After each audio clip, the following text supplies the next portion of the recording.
Boom, we're live. Welcome, everyone. So it is currently December 30th. So you're 2 days away from 2025. In fact, what, 28 hours away? That's some Oh fast my God. math. Man, I'm I just heard my echo. I heard my YouTube.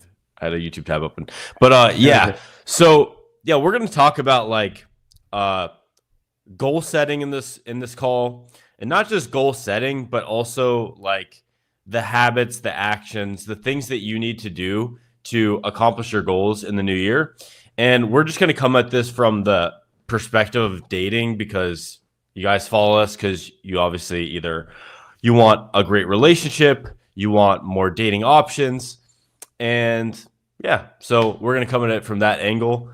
But yeah, so I'll kind of preface this. I'll just give like a bird's eye view of how I view goals and how I view this whole process of like thinking about something you want and like getting it. Because if you're like me, if you want something, I don't want to just talk about something I want. I don't want to be that nerd that has like a photo of a sports car on as his profile photo and just never gets it. I Mm-hmm. want to be the guy that gets the thing that he wants. It's more fun that way. I like the journey of getting there. I like the visualization. I like the goal setting. I like the act of actually getting it. I like being grateful and appreciative when I have it. So it's fun, right? Yeah. And Do as you a man, you encourage need you people? need to stack Sorry, wins. Austin. Do you encourage people to talk about their goals to other people, or do you prefer to keep that to themselves? Um, I think that's kind of a separate issue. The main thing is just a process with yourself of I'll give the bird's eye picture. We'll get into the Sure. specifics afterward. But like I do a six I just did a 7 hour call actually with my clients, and we went into like the whole goal setting thing. So step one of setting your goals is, number one, most people are goal hijacked. They like don't even they chase goals that they don't even really resonate with. They may have heard about this as a good thing from their family or society, or they're literally like chasing after phantoms, thinking it'll bring them happiness.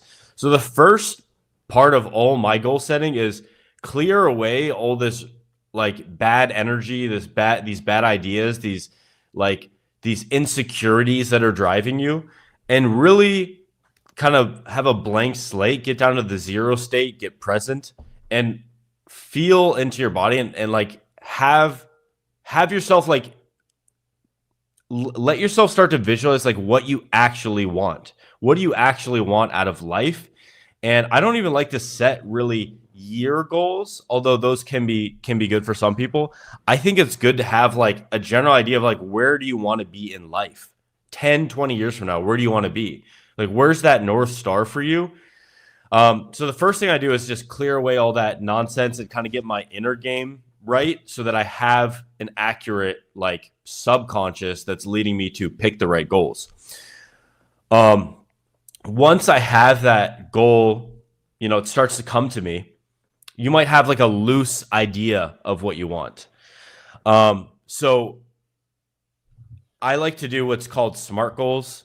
I think everyone's heard of this. You can do it for some things, not for like if you're having a relationship, it's harder to be like, I want my relationship to be super specific in this way. So a SMART goal, if you guys want to write something down, S is specific, M is meaningful and measurable. So can you measure it? So at the end of the year, can you tell yourself yes or no? Did I accomplish this? A is obviously actionable and attainable. R is rewarding, and T is time bound and trackable. And it's like, can you track this? Can you track progress in it? Is it time bound? Like, is there a deadline to it, or are you just like? And that's when you can put in a relationship too, right? Like, I want to have a relationship in the next 2 to 3 years. Like, put some kind of cap on that.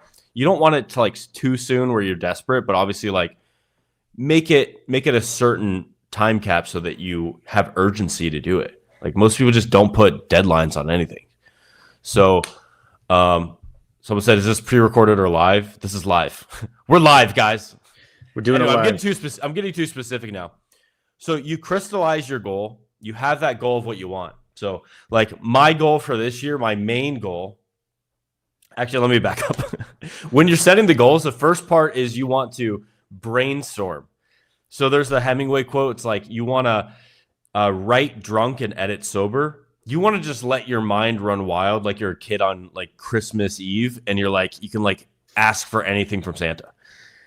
After you write down everything you want to do, achieve, be, become, attain, accomplish, then you go to the next step, was kind of shortening it down and asking yourself, like, what are the must-haves? What are the 1 to 5 things that I really, really, really want that at the end of the year would be like a super big win? By the way, guys, Michael Sartain can't come. Alex is late. Yeah, he'll be here. If we ever show up 5-10 late to minutes. these calls, it's not because we're late. Alex always shows up late. I don't know why. It is what it is. Some people have their different quirks, and he's an awesome guy in general. Couldn't have foreseen this. It's his one Achilles heel is showing up on time.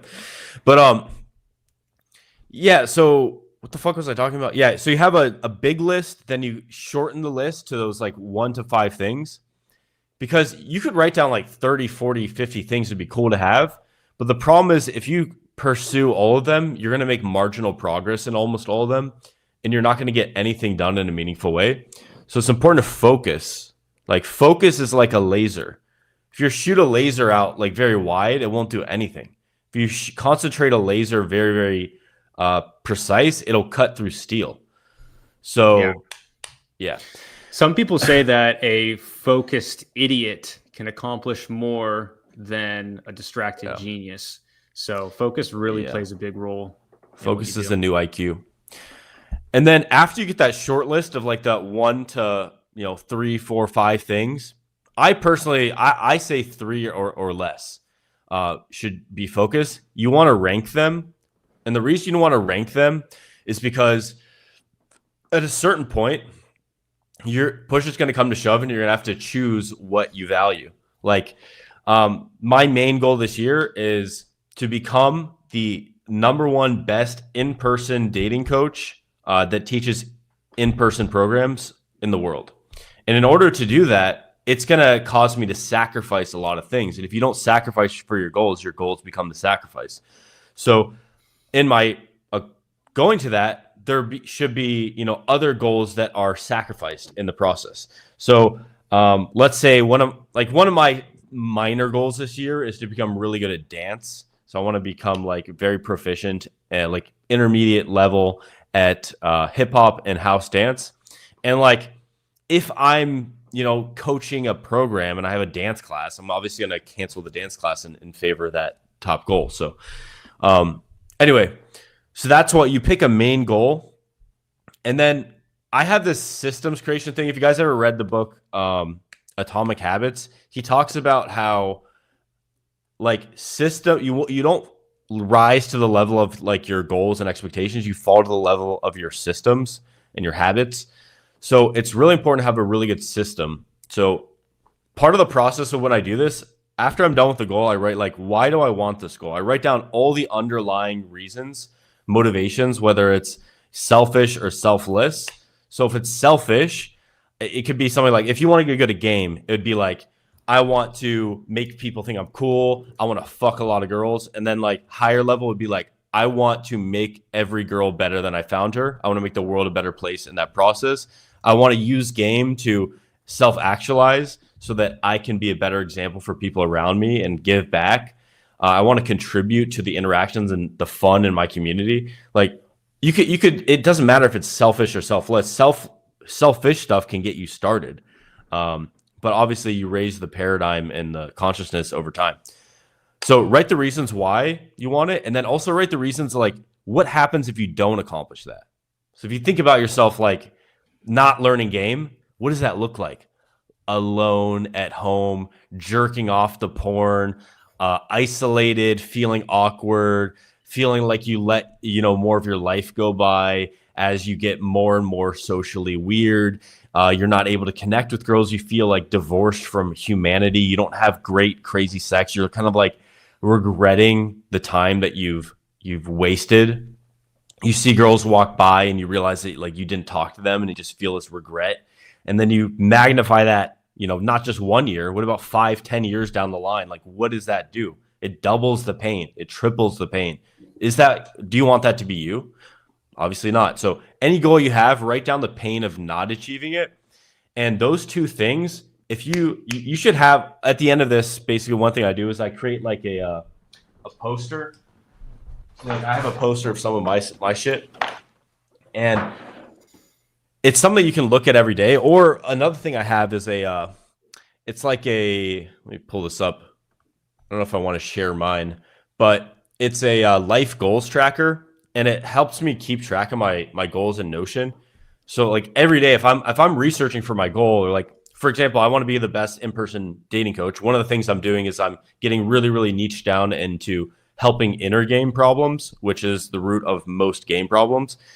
And like when I go deep into that, I'm researching, I'm compiling stuff under that goal thing in Notion. So I'm constantly reminded of my goal. I'm constantly seeing the actions that I need to take, the milestones I need to take, the books I need to buy, the events I need to sign up for. And it keeps it fresh in my mind. So I'm getting too in the weeds. High level, fix your inner game so you're actually pursuing goals that resonate with who you are and who you want to become. Create a big list of your goals, shorten it down to the top 3. Rank that list so you have a number 1 goal that you prioritize. Write the reasons why you want that goal, the pain of not achieving that goal.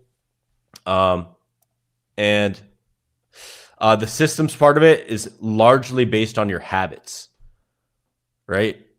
So yeah, I'm ranting too much. I want Lloyd to jump in.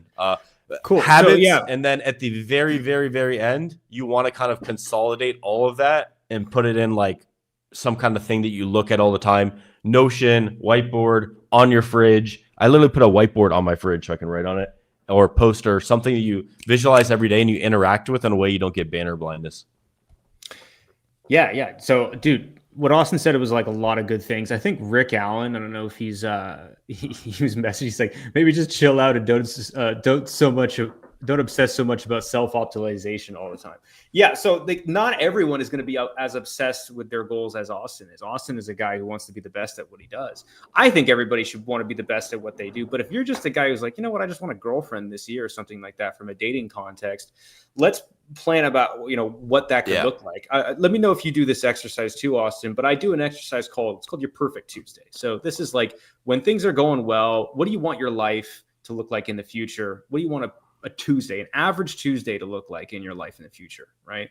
Do you want to like wake up next to a girl? Do you want to wake up next to 2 women? Do you want to wake up next, like getting a blowjob or something like that? Like, is that what you want your average Tuesday to be like? Like, be honest with yourself. You might not want those things. Waking up next to 2 women has its positives and a lot of negatives, if you're waking up like that next time to a person every single time. So, write down what your perfect Tuesday, what your average Tuesday in the future is going to look like, and then make space for a girl in there that's going to make your life or improve your life. If there's no space for somebody in your life, then it's going to be really tough to get that thing. Yeah, and one thing Lloyd touched on, which is really good, is visualization, which is so key. Like you need to visualize what you want your life to look like. And among my circle that I have here, the people that are winning the most, they literally visualize every single day. It doesn't have to be super, super like, you're not spending an hour. It's just like every day for like in the morning, you should spend at least like a minute just laying down, visualizing about what you want and making it real in your mind. Like when you visualize it, you should be like feeling like, yes, like I've done this. There's an exercise I do. It's called the future perfect self. Your future perfect self, 20 years into the future, think about this version of you who has accomplished everything that you want to accomplish. And then realize that whatever situation you're going through right now, like let's say it's dating, you have to approach girls. It can be anxiety inducing. It can be stressful. It can have some dark nights of the soul where you self-reflect and you try to like wrestle with those demons. That future perfect version of you that's already done this shit, he has full confidence in you that he's done it, that you can do it because he is you and he's already done it. So it's a good thing to visualize, like, in a sense that you've already accomplished these things and now you get to kind of relive it. Yeah, So absolutely. there's a lot of power in visualization. And Yeah, 100%. like he said, visualize what you want your life to look like and make it a reality.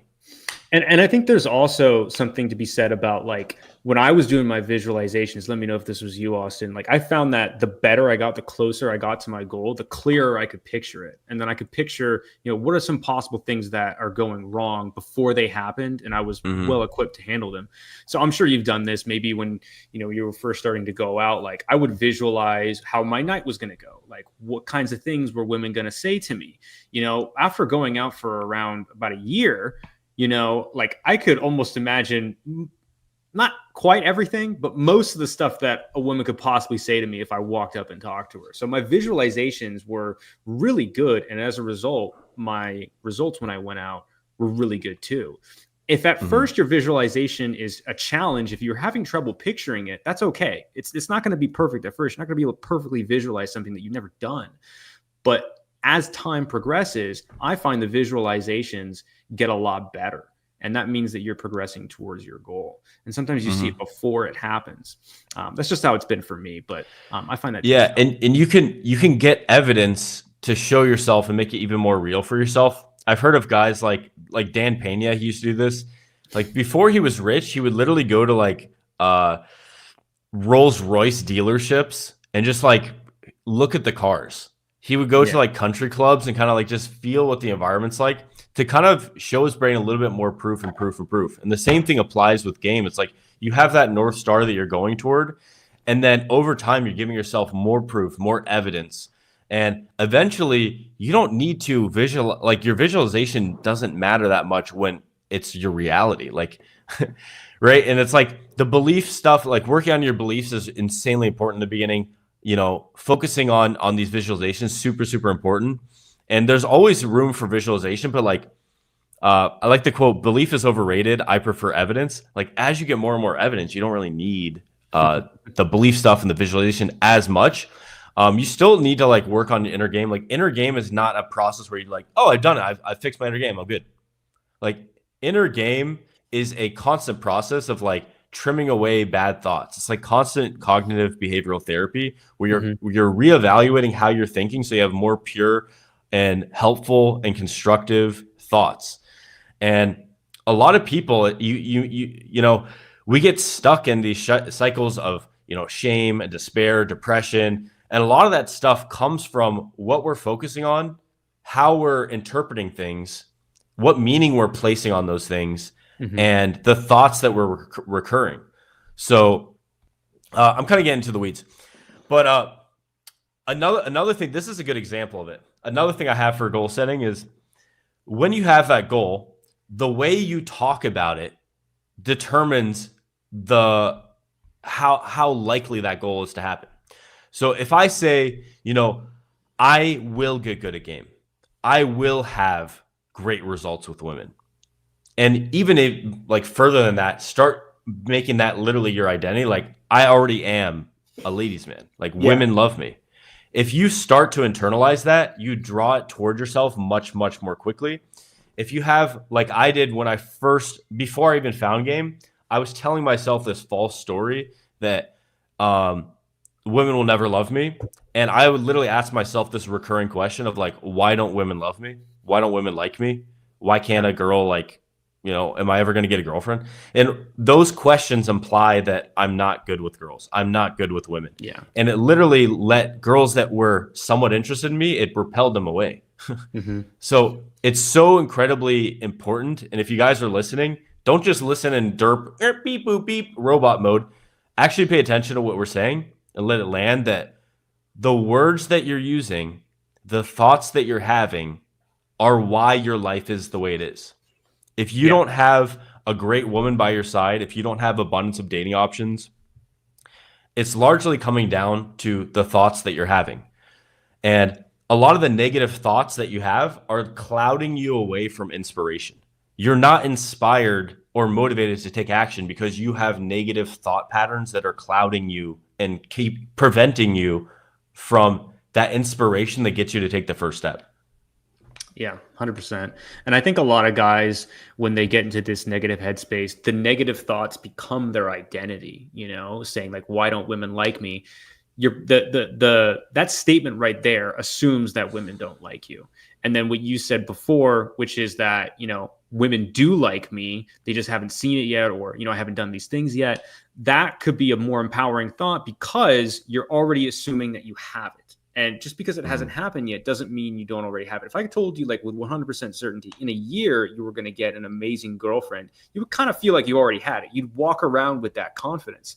But because it hasn't happened yet, you feel like, oh, maybe it's never going to happen. And that becomes part of your identity, and that repels women. And sometimes it's good to have a negative thought every now and then. That's what keeps us doing the right thing. For me, for instance, I have an extreme fear of failure. I don't want to be a failure. I don't want to fail. It's helpful for me to have that fear in some sense, because if I have it a little bit, I'm going to do the things to prevent that from happening. But if I'm repeating it to myself every single day, in the morning, afternoon, and in the evening, is that a conducive thought to help me reach my goal? Absolutely not. It's not helping me out at all. Okay. So a little bit is good. And I think that's why Austen you gave the example about, like, what are the consequences of if you don't do this, right? If you don't get a girlfriend, if you don't succeed, right? There has to be a real pain for you to walk away. Because as Tony Robbins says, this, there are only two reasons why people do things: to run away from pain or to get pleasure. And running away from pain is a lot of times much more convincing than the running towards pleasure. So you have to anchor it a little bit. But if you live your life in a way where you're constantly beating yourself up and you're absorbed into these negative thoughts, they do become a part of your identity. And that makes it insanely hard for you to make any sort of change.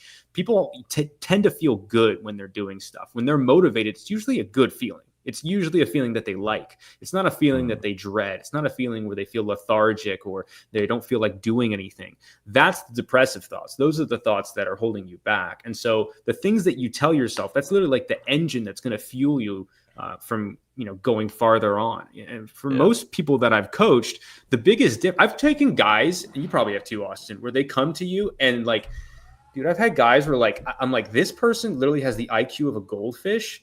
He is like, I think he should be in an asylum, but he just did the things and he's doing it every single day. And because he just did it and was consistent, and he was, even if they're a really slow learner, they get it done. Right. And that's where I said before, it was like a focused idiot accomplishes more than a distracted genius. Right. Yeah. And that's exactly why. And I think with game too, it's so emotional for so many guys. Like, most guys are not able to take the required action to get the results they want because their inner game is kind of fucked up. They get a rejection and say, oh, it's because I'm not good looking enough. It's because I'm my game sucks, because I'm, I've bad energy, whatever. They kind of self-attack in different ways. And it kind of doesn't allow them to have enough reps. Like, it's very different than something like the gym, where it's like, yeah, you just lift 3 sets, 8 to 12 reps, and do that 3 times a week. And it's like, you can have a great physique. You don't feel anxiety about, like, oh my God, my second set. Oh, you just do it. It's not really that crazy. Mm-hmm. But with game, it's like, I have this equation. It's a very, like, low level paradigm thing, but it's like your results equal SMV times game times volume. And most guys, their volume is like 0. Yeah. Like, or maybe it's like 1 or 2 or 3, like from like online game or something. But it's like their at bats are so low. It's like, can you get a great physique doing like 4 reps every year? Mm-hmm. No.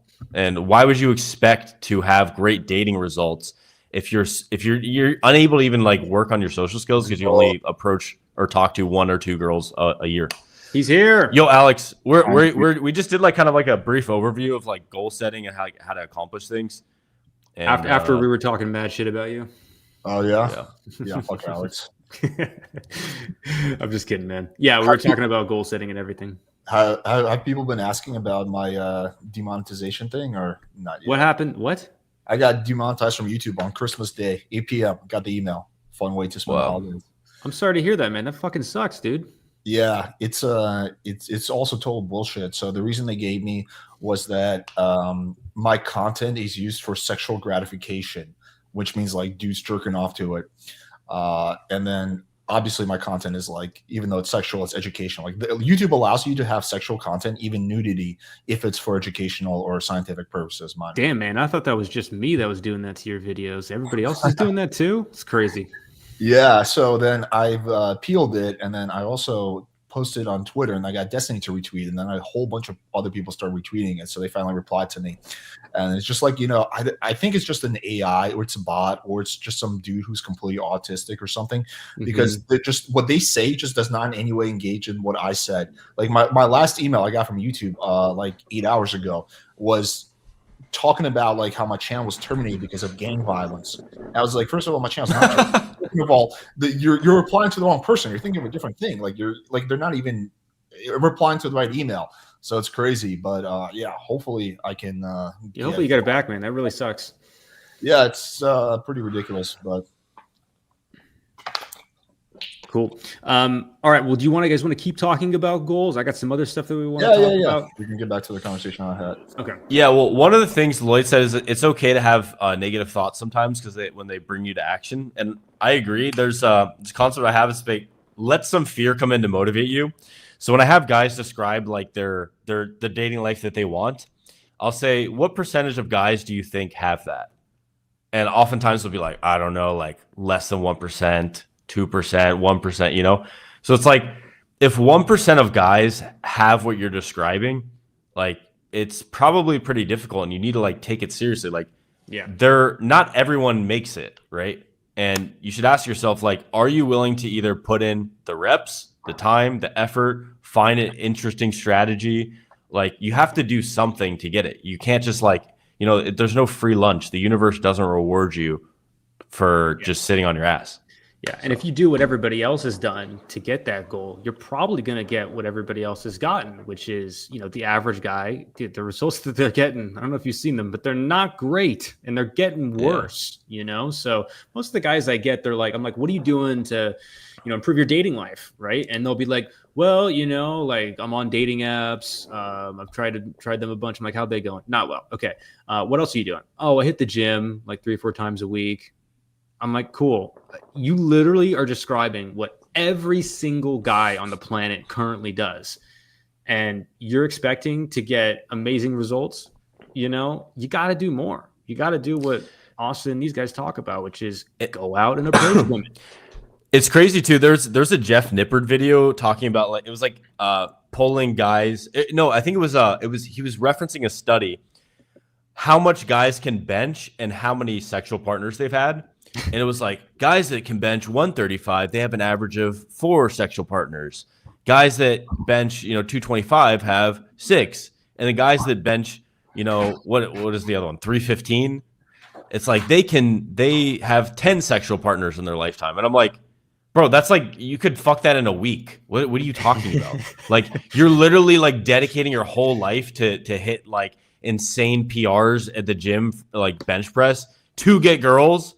And then you realize that you're literally like an autistic pickup artist is like fucking more girls in your lifetime than in 1 week.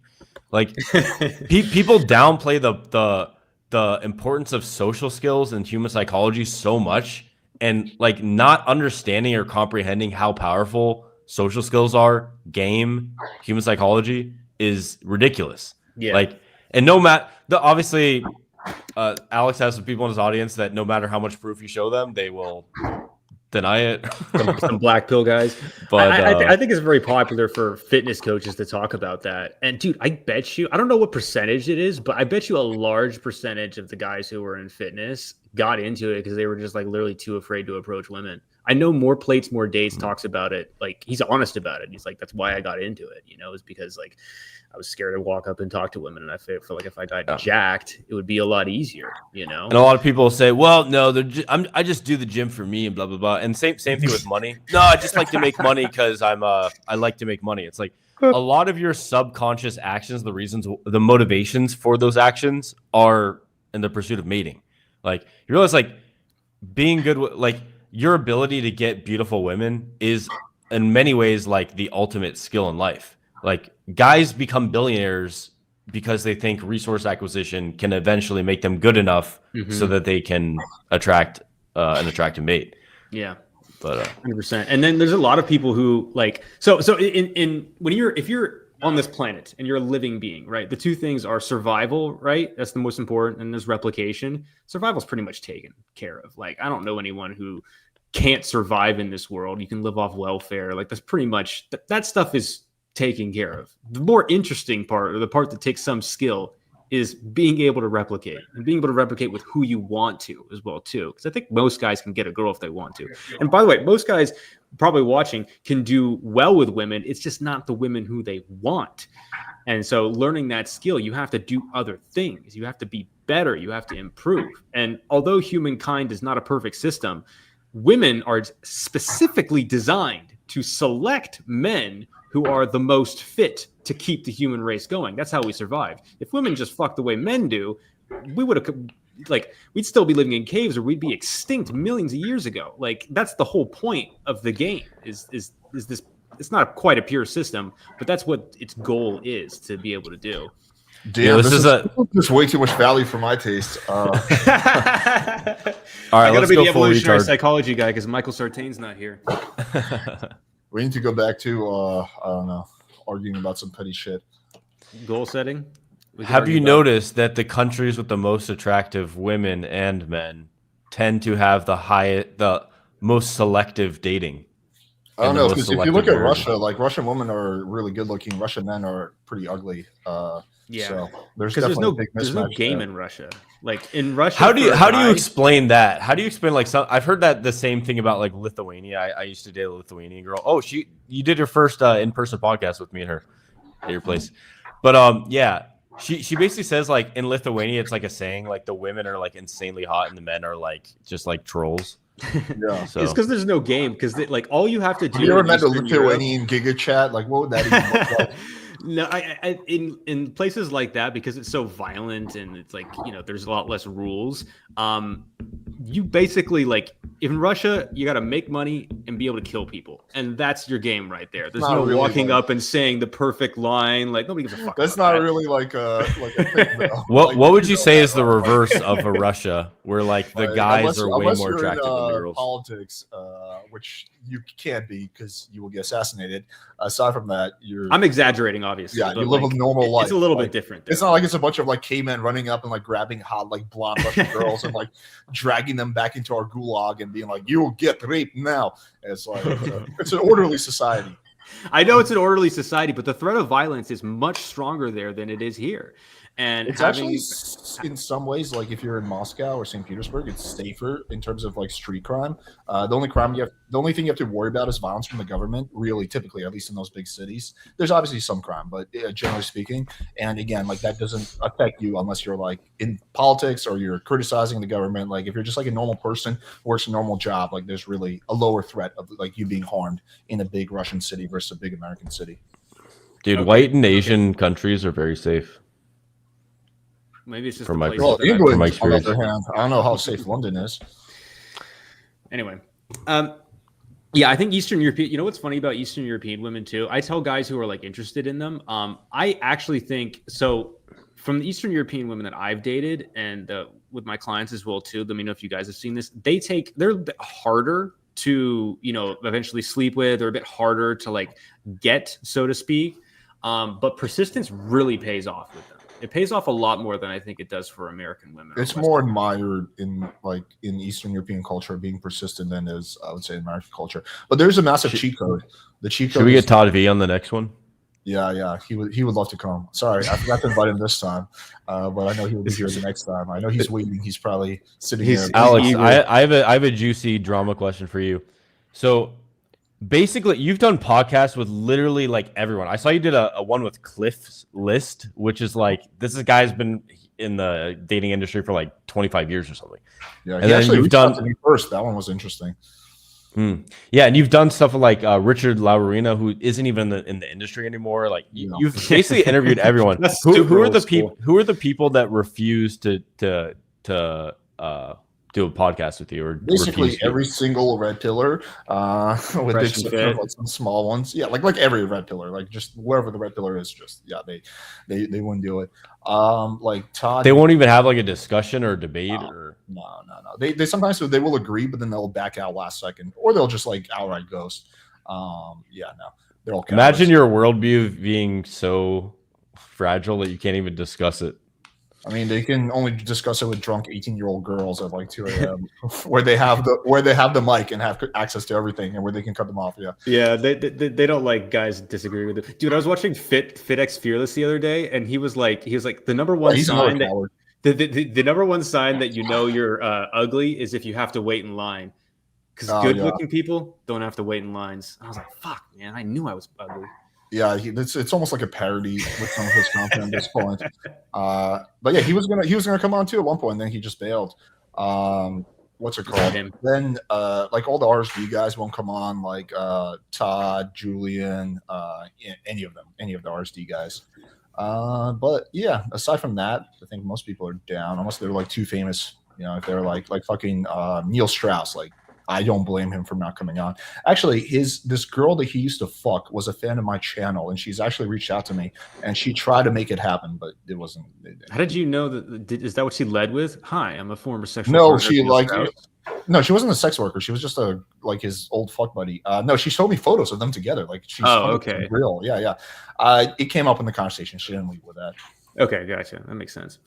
Cool. So I wanted to ask you guys, I was talking about this with Austen the other day. Like, what do you think, now that we're coming into 2025, what do you think is the easiest thing for guys to improve to get the biggest result? Like, I'm talking they do this for a few weeks or something like that, and they can start seeing big results with Get really, really good professional photos. That's probably the biggest cheat code.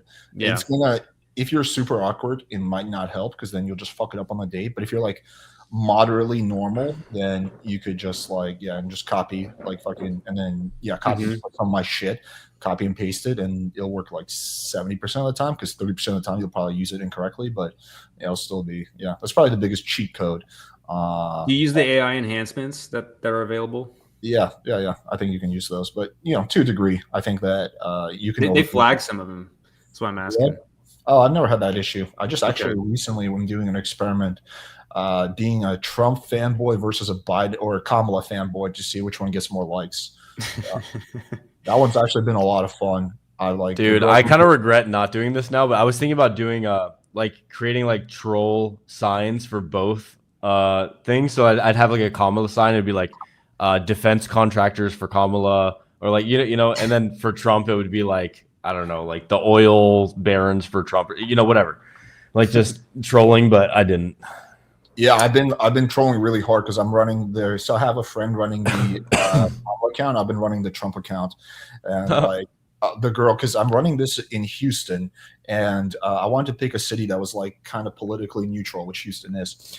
And so the girl, Houston's politically neutral. Yeah, generally it's like equal amount liberal and conservative. So the girls are like, "Hey, why are you so far away?" I'm like, "Oh, I was just in Mar-a-Lago. I'm like a huge fan. I was trying to catch Trump, but he didn't acknowledge me this time." But like just completely playing into like a complete like 100% like Trump meat rider. And some girls are down with it. Some like even foreign girls, like some Mexican chick is like, "Yeah, fuck the illegals." Yeah. Yeah, I will say back in the day, the best thing that you could go to pick women up politically was a Bernie Sanders rally. That was a gold mine, especially when I lived in San Francisco at that time. The Bernie rallies were like 80 to 90% women. Oh, were they? Yeah. There's a lot of women that were really crazy about Bernie. I believe it. It's just funny thinking of like I like Bernie, but just like he's like the least sexy person ever. He's just like so old. It's the policies. It's the policies. Dude, I mean, like this actually libertarian sucks rally. that you're demonetized because you can't even get super chats, so you can't even like distinguish like more important comments. It really fucking sucks. All right, guys. Unfortunately, you guys are gonna have to go to Austen Summers on YouTube and send your super chats over there because unfortunately Alex can't receive them. So you can have. Why to go not? to Austen It's better than nothing. I mean, I hope I get it back. Okay. Know. Well, let's answer some of these comments if we can. So, Yeah. JChan59 says, after being aware of bad thoughts, did you have proactive moments of telling yourself you are awesome? So I think he's talking about affirmations. Yeah, well, to be honest, when I first started, I would say like 99% of my thoughts were like self-defeating and like borderline. I mean, I was literally depressed and suicidal. So like Mm-hmm. 99% of my thoughts were very, very, very negative. And I just thought I didn't even know the concept at the time, cognitive behavioral therapy. I just thought if I try to make it 1% better every day, eventually I'll start being positive. And it took like honestly, it took like maybe 2-3 years before I was like fully like people would literally comment, Austin, you're super positive, you're super optimistic all the time. And I would get that comment, and it was so weird to me because I literally was suicidal. I was depressed. I was literally like almost like possessed by a demon of like fucking negative energy. So by the time But you were like trying to but mask it by being really positive up front. I wasn't even trying to mask it. It was just I was aware of my thoughts. I wrote them down and I started to change my thoughts and have more empowering thoughts. So it's actually a challenge that I found like right around the time I found game was like a positivity challenge where it's like anytime you have a negative thought, anytime you are critical, anytime you're like complaining, you have to immediately reframe that complaint as a positive thing, and that tremendously helped me. So Yeah, I've heard about that. You know what really helped for me? I've started getting intrusive thoughts when I was about 27, 28, like really severe. I think it had to do with the fact that I got relapsed with Lyme really badly. But anyway, the point is I had them. And then I got better with Lyme, but I still had like the intrusive thoughts. So it really was like a massive game changer. I would say it helped me like 99%. Like I almost never get intrusive thoughts anymore. I used to get them like every hour. Was TMS,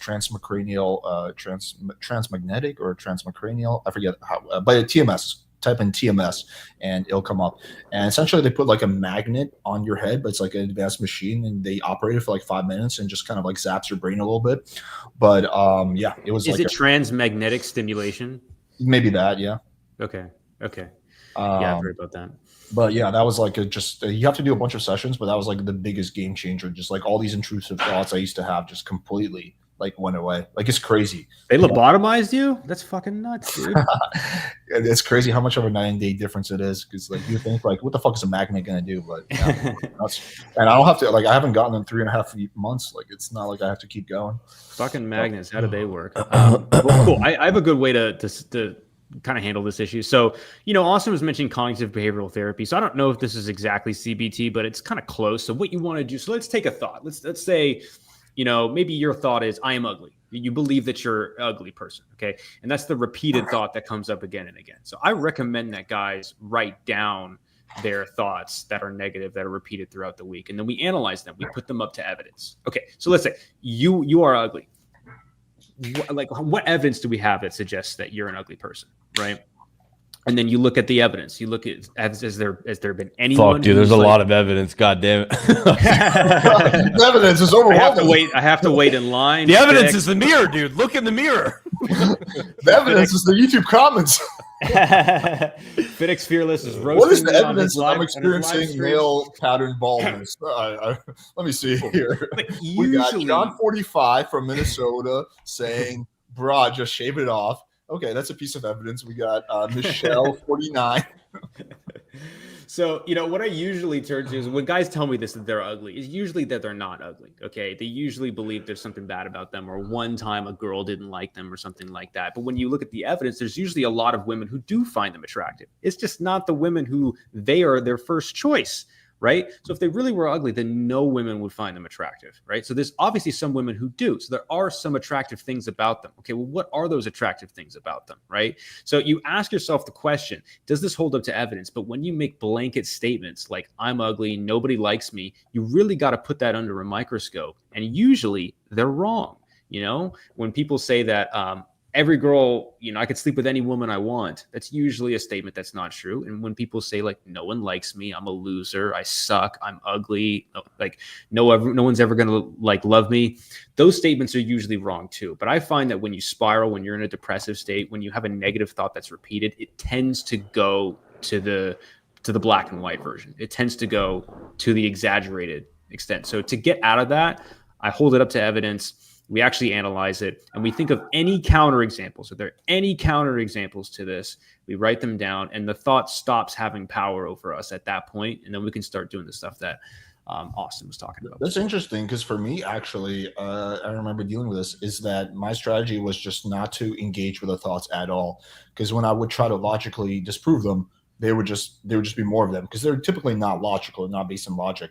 So I found that just like redirecting my mental energy and focusing on something else, like and not giving the thoughts any power, not engaging with them, was like the best for that time. Obviously, the best is just to do TMS and have them go away completely. But second best would be, for me at least, it was just not to engage with them. For every person, there's going to be things that are different. Like I've noticed that for anything inner game, it's like some people are like, dude, doing movement breath work is the only thing that worked for me. Dude, doing internal family systems is the only thing that worked for me. Dude, doing meditation is the only thing that worked with me.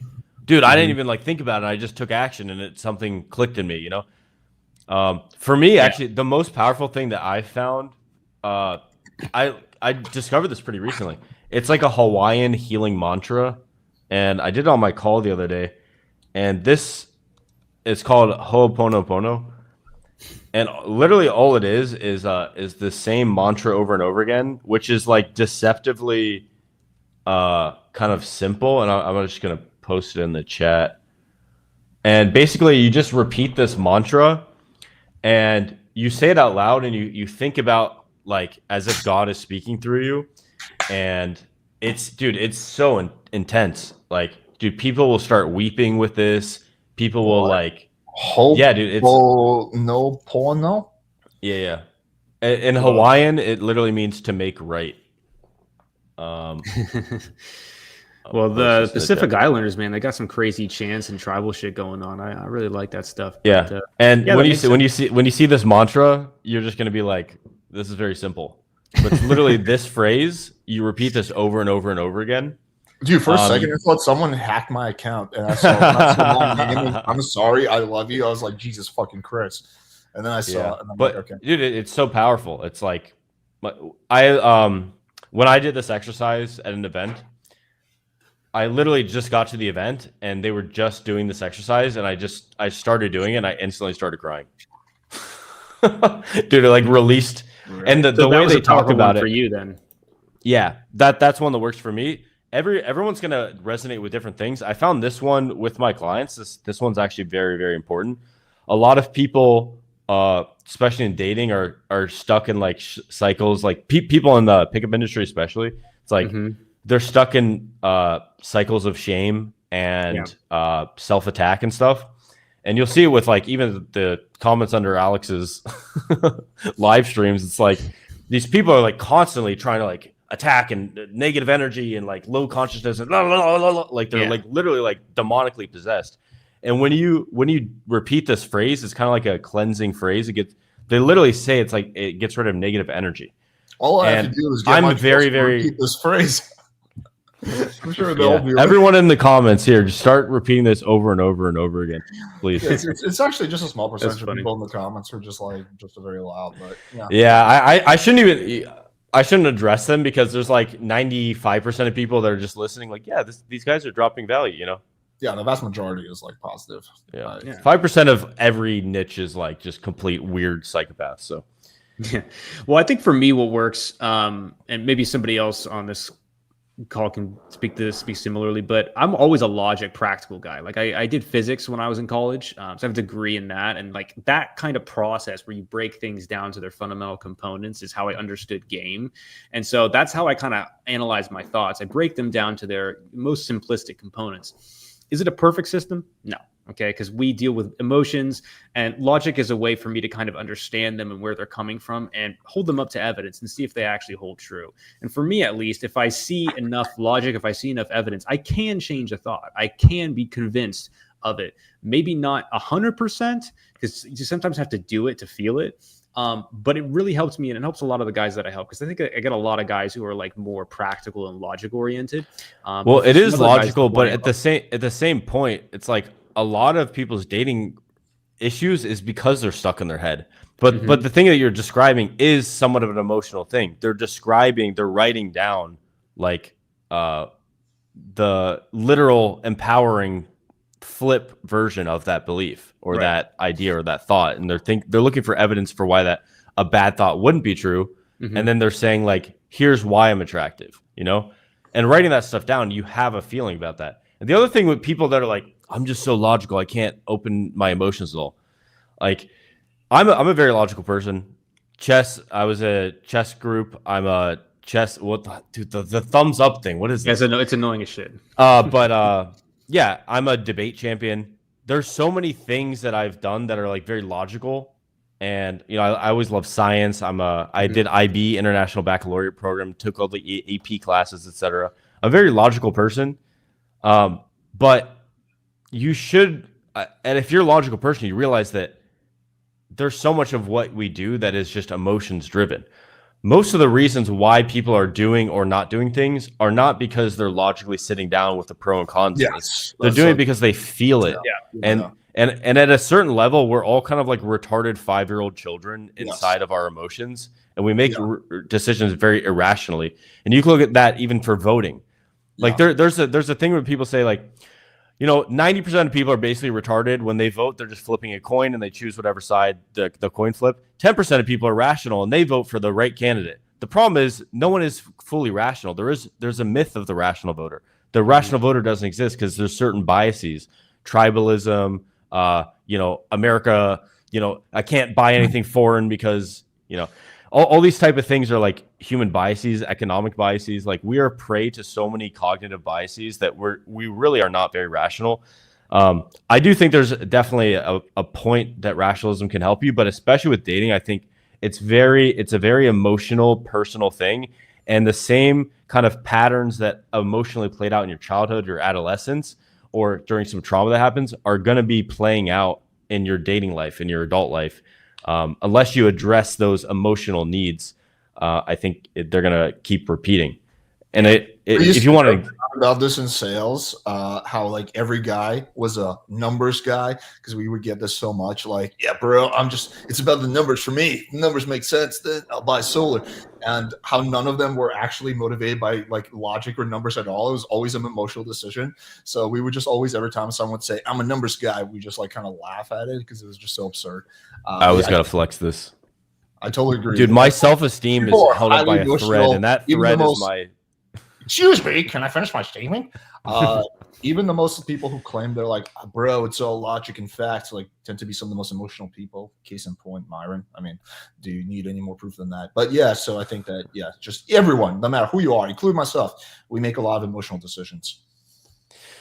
Dude, everyone in Red Pill needs to read The Power of Now by Eckhart Tolle, and they need to understand like the level of consciousness charts. I think that would help a lot of these people. Yeah, Eckhart Tolle. I never really liked Eckhart Tolle. I mean, I tried his book. I didn't get through all of it. I got through maybe 20% of it, but I wasn't a fan of it. I don't know. Yeah, all spiritual books are like maximum like 30% accurate. But the thing is, they take a principle that's like, this is an important part of your life, and they make it like, this is everything. Like even the thing I showed you, the Ho'oponopono thing, which was like the healing Hawaiian mantra. It's like when you say this, you heal the world and you can speak it about people and all their issues go away and then you lose your diabetes. It's like, bro, I get that it's for clearing your thoughts. Then there's other techniques and strategies that work better for other things, right? Yeah. And you should attack it from all sides, dude. I used to be a very like non-religious, non-spiritual, all that stuff is like fucking wannabe magic. It doesn't work. It's stupid. But it does. Actually, you're correct. but like you can't. So like I still believe that if you ask me, like down to the heart of it. But like I can't argue against some evidence. If you hear about people who go through the 12-step program, people who believe in God, they actually tend to have better results than people who don't. Yeah. Do you know the reason why though? It's because they have a belief. It primes your subconscious. There's this book called The Power of Your Subconscious Mind, and when I was reading that book, there was a quote in the book. It said, I can do all things through the power of my subconscious mind. And I was like, that's literally a quote from the Bible. Philippians 4:13, I can do all things through Christ who strengthens me. It's like, It made that epiphany I had while reading that book was like, I literally took the book and I shut it and I was like, I get it. That's pretty impressive. It's like I don't need to read this anymore. One of the main points of religion and why it helps people so much is it literally primes your subconscious to the best possible state to solve a problem, go through something difficult, believe in yourself, have confidence. Like if you believe God is on your side, you are going to be in the best position to do that thing. Like, so I think there's definitely value to that. Yeah. Sorry for cutting you guys off. I get so Yeah. excited sometimes. I wish God was on No my side problem, when it dude. comes to the monetization. That's where I really. No problem. So yeah, I think it helps from that. And another thing that sometimes I tell my clients, if they have problems with overthinking or they have problems with it stuck in their head too much, they're making it usually too much about them. You know, if you focus a little bit more on other people and giving Yep. value and just being useful, like you kind of don't think about it that much. And I think with Yep. religious people, because they're thinking, oh, whatever God's plan is for me, that's what I'm going to do, and they don't worry about it. But then people who don't believe in that, they're like, well, what am I going to do? My parents want me to do this, and it's all up to me, and it's all my fault, and they get too much in their head. So I think religion allows people to kind of take a little bit of a break from that, take the fault away from them and put it on something else, you know, an ethereal being like God or the spirit or whatever, right? And I think that's the helpful part about it. All right, we got a super chat. Thanks for sending the super chats to me, guys. $2, Unfortunately, dude. Alex can't receive super chats, so unfortunately, you're gonna have to send It me actually all your showed money. up on my end for some reason. Okay, Alex, well- I'll vend you $2. Yeah. Well, no, just 1/3 of it, so I would get like 70 cents. Okay, cool. We'll split it. Cool. Yeah, I've pulled from the gym. Actually, not pulling a girl directly from the gym, but I've met girls at the gym. Usually what I do, I actually wait till the end of the workout and I kind of hang out in the front of the gym, talk to like the security person or that staff member, shoot the shit with them, get into a nice social flow. And then when I see the girl come by, I'm like, oh, hey, I saw you working out there, blah, blah, blah, shoot the shit with her. I've done that twice, banged 2 girls from the gym that way. And the third one, I was on vacation in Barcelona. Actually, it wasn't vacation, it was work. I was on immersion. But I was hitting the gym. Dude, this girl with the fucking most epic ass at the gym. I literally waited till she stopped her set and just walked up to her. I didn't have time to wait because I finished my workout and I literally had to go. And I was like, hey, listen, sorry to interrupt your workout. I just thought you were absolutely adorable. And yeah, I wanted to meet you. What's your name? Boom. Banter for like 30 seconds. Just one quick joke. And I was like, listen, I'll grab your Instagram. I do got to run. My buddies are waiting for me. But give me your Instagram. We'll connect and let's do something tonight. And she said, yeah. So it's it was a very, very direct approach, but it actually ended up working out. And oh my God, dude. You ever do an approach and like end up fucking the girl and it's just like, thank God. Like, dude, it's just like it worked, you know? It's fucking awesome, dude. You're fucking the girl like it's almost like it's a reward for you having balls and a reward for you for accomplishing building up your social skills or your game to that point. It's like, dude, so fucking epic. Yeah, like the amount of boost of confidence. Like if you guys realized how much opportunity you're leaving on the table, you would literally be sick. You'd like start throwing up in your mouth. Like how much opportunity is out there. Like I have people do this thought experiment. Like if you approach 10 girls a day for the rest of your life in your city, most guys would never run out of girls to approach. 10 girls a day is a lot. Well, do the math. That's 3,650 girls a year. And like in a city like Miami, New York, Orlando, Dallas, Austin, there's new girls coming in. There's new girls coming in for university. You know, there's constant influx. You literally cannot run out of options. I would caution guys because okay, so I'm in Austin. There's less than 1 million people here. In Miami, there's actually 500,000 people that live in Miami. Tons of people visiting, so maybe that throws it off. In your particular area, though, approach in a way, and you could this is perfect. For not a super direct way I did with that girl. Not super direct. Yeah. Just have conversations, right? Have conversations with people in the gym. Like I go to it took me a while to find this. I go to 2 gyms.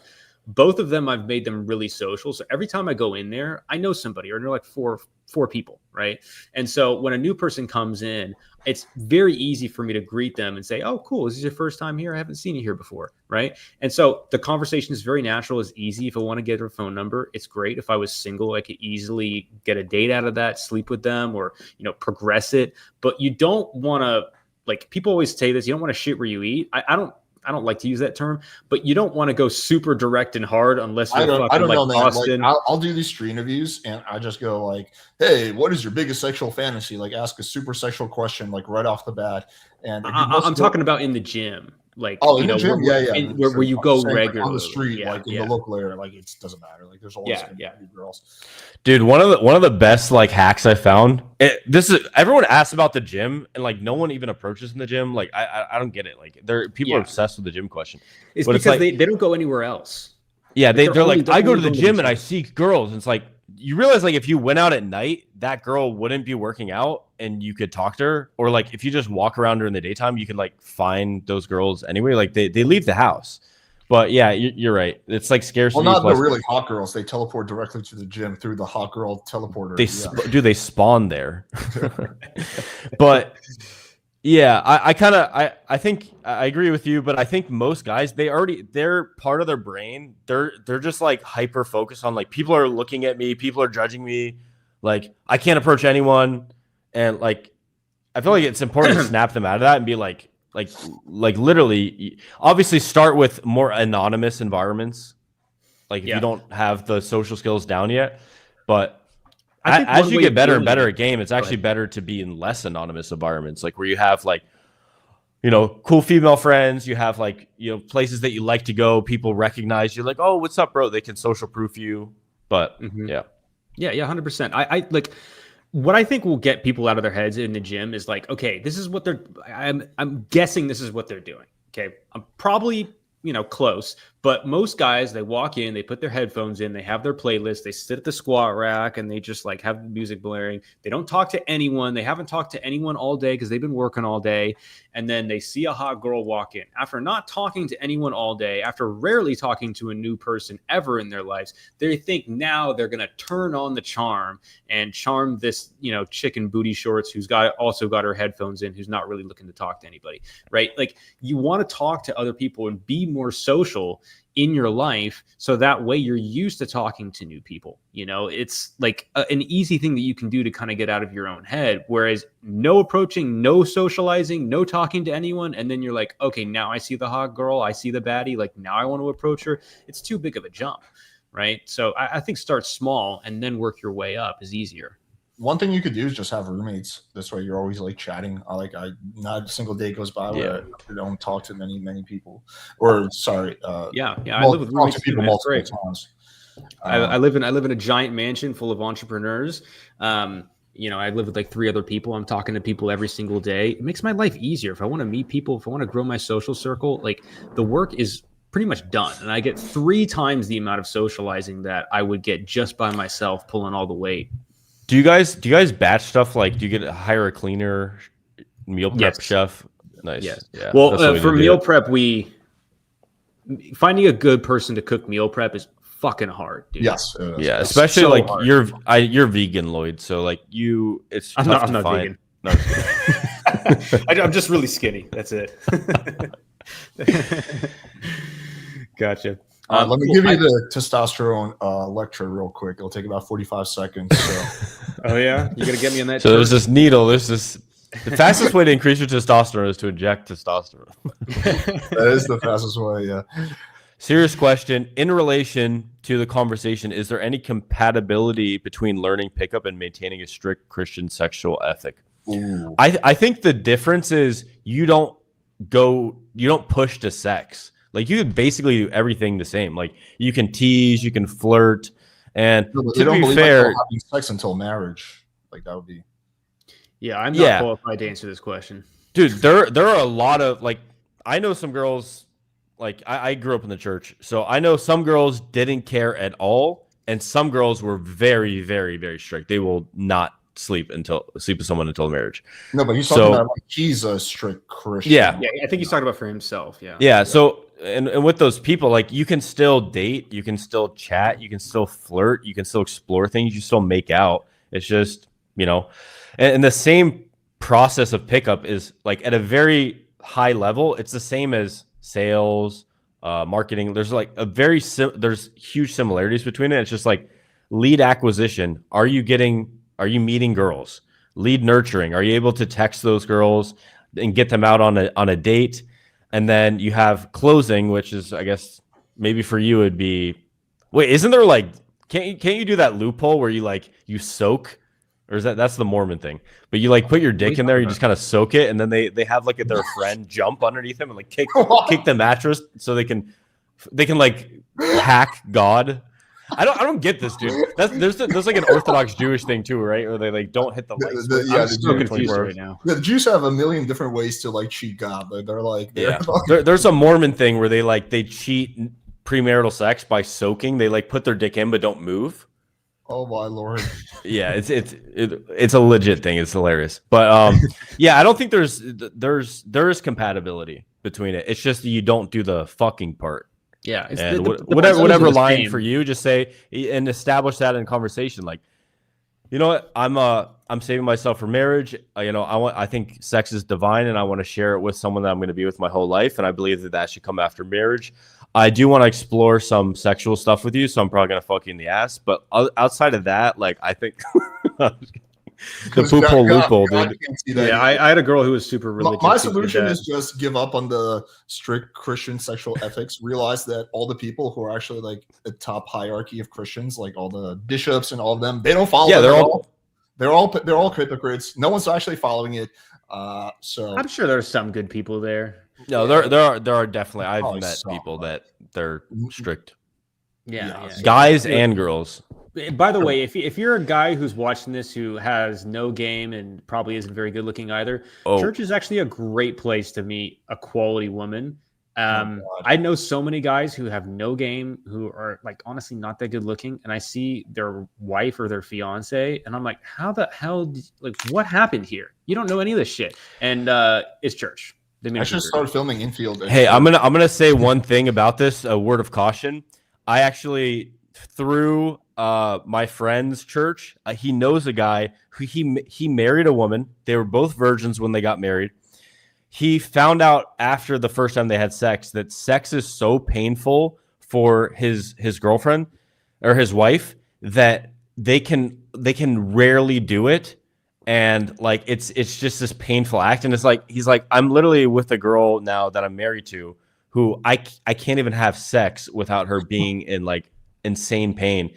I think she has, what's it called? It's vaginal dyspareunia, but it's like there's some other vaginismus. It's like the very tight, like I know what you're talking about. Yeah, I know what you're talking about. So I would say be aware of that and like make sure that she can like enjoy sex. I honestly think it's so risky, dude. I think it's risky in a few senses. Number one, you don't really know if you have great sexual chemistry. You're also like risking a lifetime of like not optimal sex. Like, dude, I can tell you one of the best parts of my life is my girlfriend is kinky as fucking shit. We have the craziest sex. She's like a fucking freak. I'm a freak. We're just like this insane fire inferno of like sex, dude. And there are other girls that I fuck that suck in bed. Do you realize like 80-90% of girls suck in bed? They don't know how to deep throat. They don't know how to suck dick. They don't know how to like, they're not passionate. They're not horny. Like, what? Really? Like, imagine, dude. Most of the girls I fucked are pretty horny. Dude, Alex, if I put a gun against your head and I said, or wait, no, what? I forget what I was going to say. But it's like, dude, imagine being stuck in a marriage for life. Let's say, assuming he's strict Christian, you can't get divorced or something. Imagine you're stuck in a marriage for life where the sex is like bad. Yeah, that would be horrible. That would suck. Yeah, not your everyday athlete. Well, I'm not a big fan of. So that's just my word of caution. Be aware of that. Cool. I wanted to ask you guys, we've been talking about church a little bit, but before we were talking about some of the red pill guys, one of the things that I think is like, look, I have no problems with the red pill for what they say, but I think a lot of the people who end up watching them, habitually, they end up hating women. And the negativity gets to be too much. It's usually a lot of guys who really don't like women and they like to bitch and moan about them.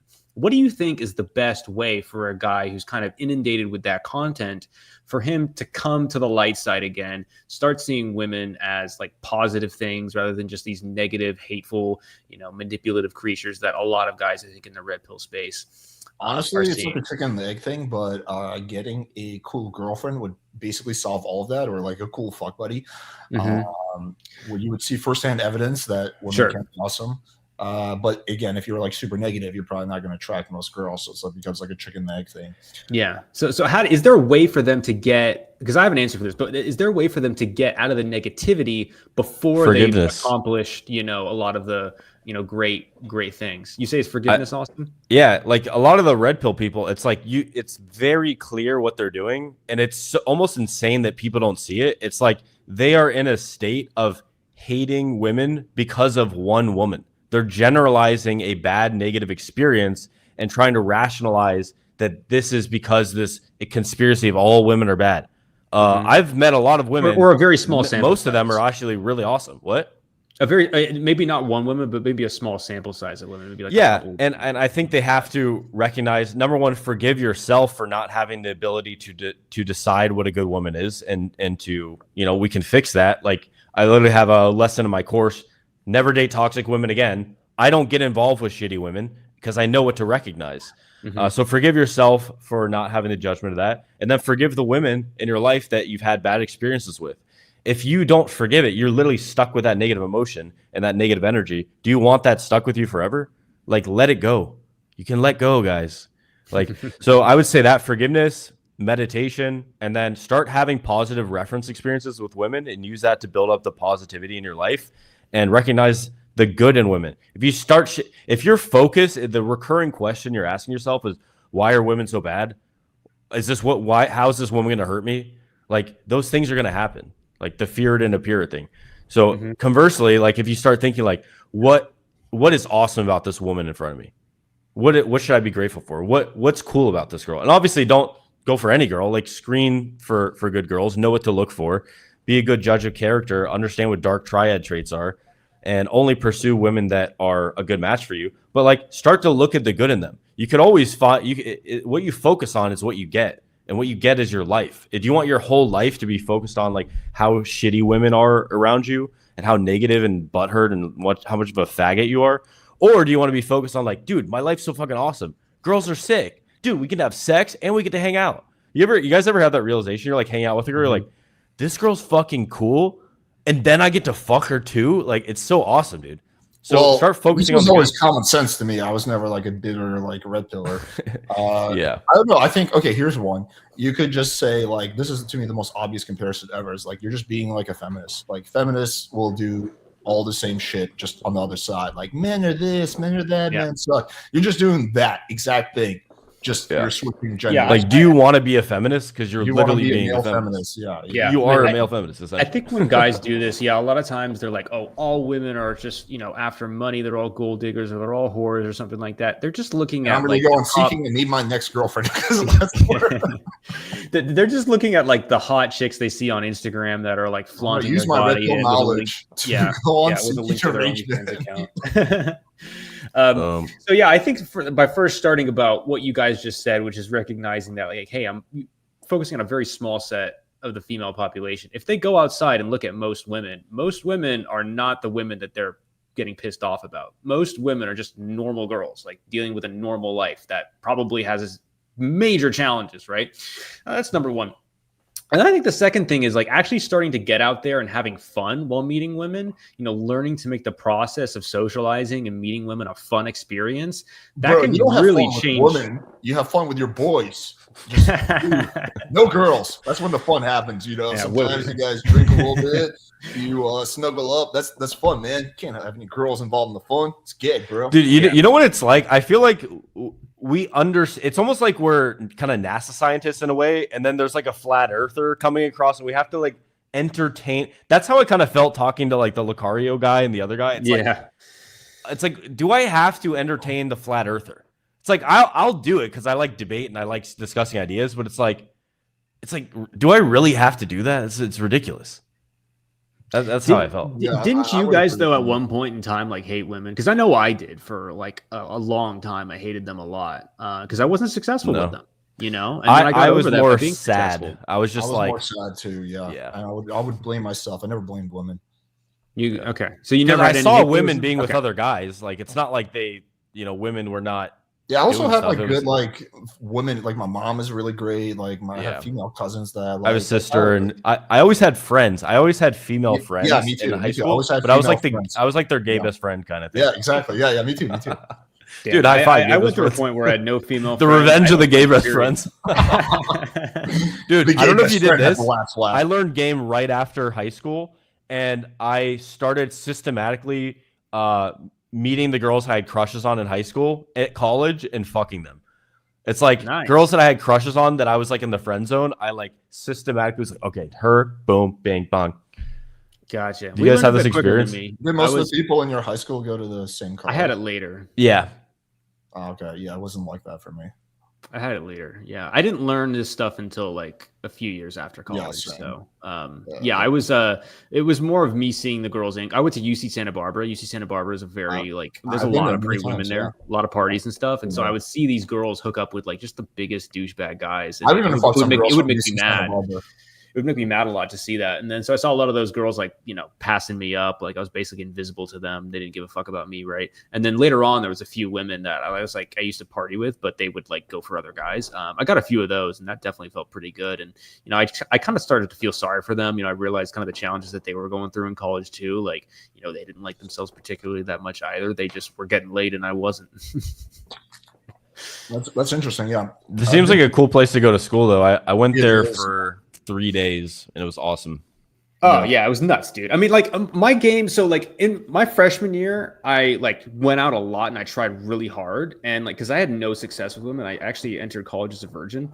So I lost my virginity, and then I had sex with one other woman, and I thought I was like fucking, you know, just awesome. I had a lot of confidence after that, and then I don't know, just a bunch of things happened, and I slowly lost all my friends. It just became very lonely and depressed and suicidal. And it took me till like my senior year of college for me to get back some level of confidence. And I think at that point, I slept with like maybe like 10 women that I thought were like attractive at that point, and I thought that was really cool. And then of course after college there was like a dip again, and then I came back into it after that, and it took me a while to work my way back up to where I was later on. What is going on with What us? happened, Austin?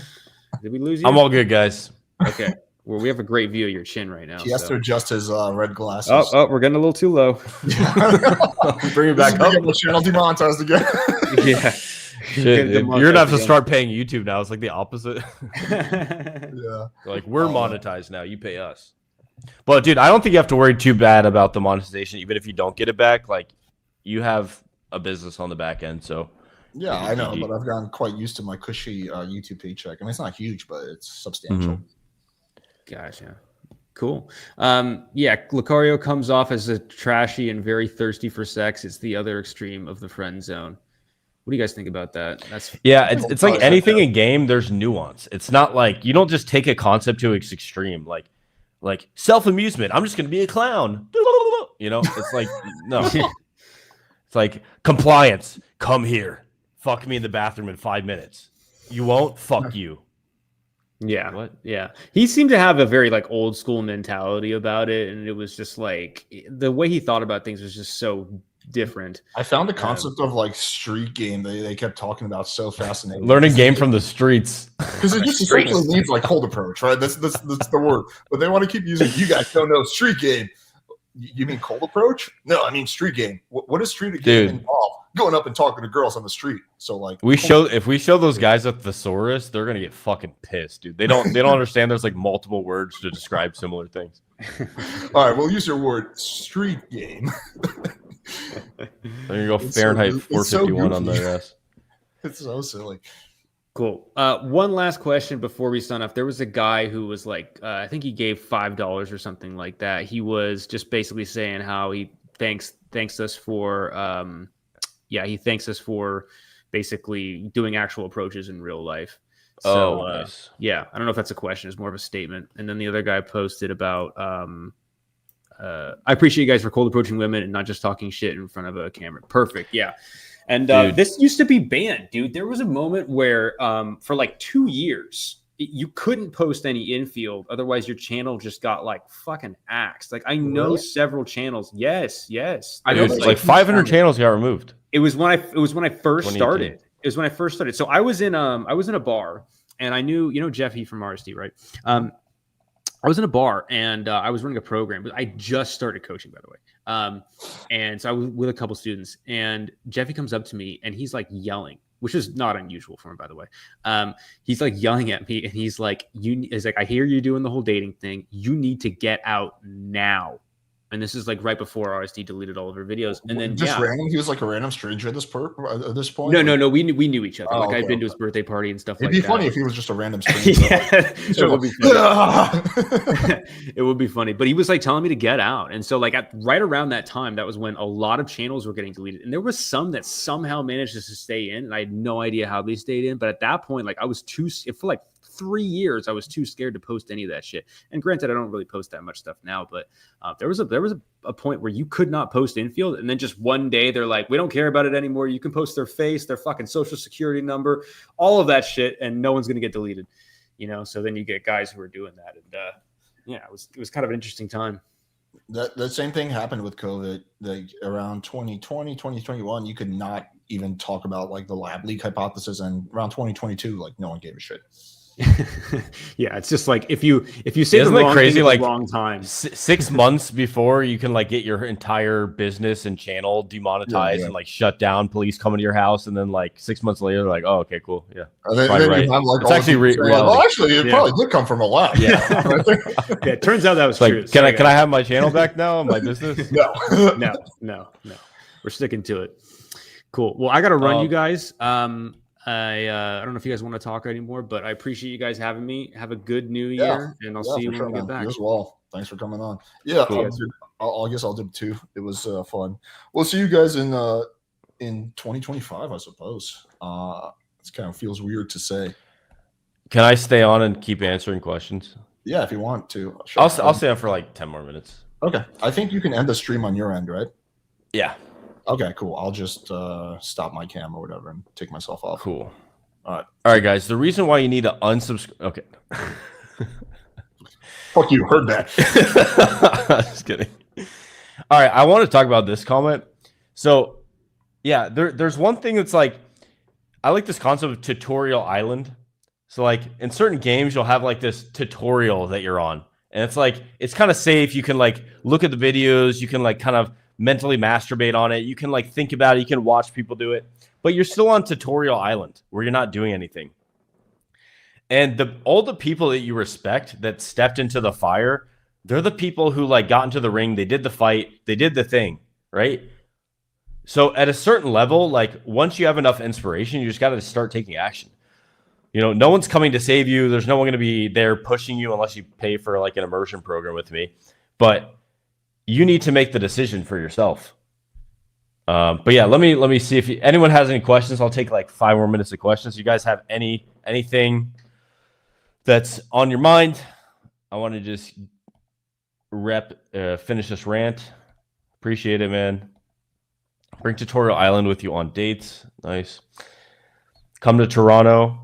I'd actually be down, dude. I have a friend in Toronto who is really cool. Justin Mark. I want to hang out with him. Let's see what we got. So this guy says, I joined late. What are your tips to get over approach anxiety? So there's a few things here. One, it's how do you view yourself? So this analogy I have, it's like if I gave you a bucket of shit to sell to someone, how confident would you feel selling that bucket of shit to her? Probably not that confident. But if I gave you $1 million check and said, go get this $1 million check to her, you probably feel a lot more confident because you feel like you're giving value. So how you feel about yourself is going to come across in how anxious you are. Now, there also is an action component because we didn't evolve to approach strangers. So you need to take sufficient action so that your thinking mind shuts down, your anxiety decreases. And over time, anyone who's gamed, I'm sure people can post in the comments here, when you game enough, you approach enough girls, it becomes so fun that it's harder to stop yourself from approaching than it is to, it's harder to stop yourself from approaching than it is to do the approach. Like it's more fun to approach. So that's the action component. You need to do a sufficient number of approaches. People that do my immersion program, they do their first 100 approaches. And when you get those first 100 approaches out of the way, you feel like a weight has been lifted off of you. You feel like it's all possible. You start seeing references of how it's possible. You start seeing the fact that girls like you. And sometimes if you got a lot of other areas in your life together, like people have their first pulls in their first 100 approaches. So do your first 100 approaches, do whatever it takes to get those first 100 approaches done. And a lot of that approach anxiety goes away. And yeah. So one of the things you can do for that, removing the approach anxiety from the emotional standpoint, is make a list of the things that offer value from yourself to a girl and why those are valuable to her.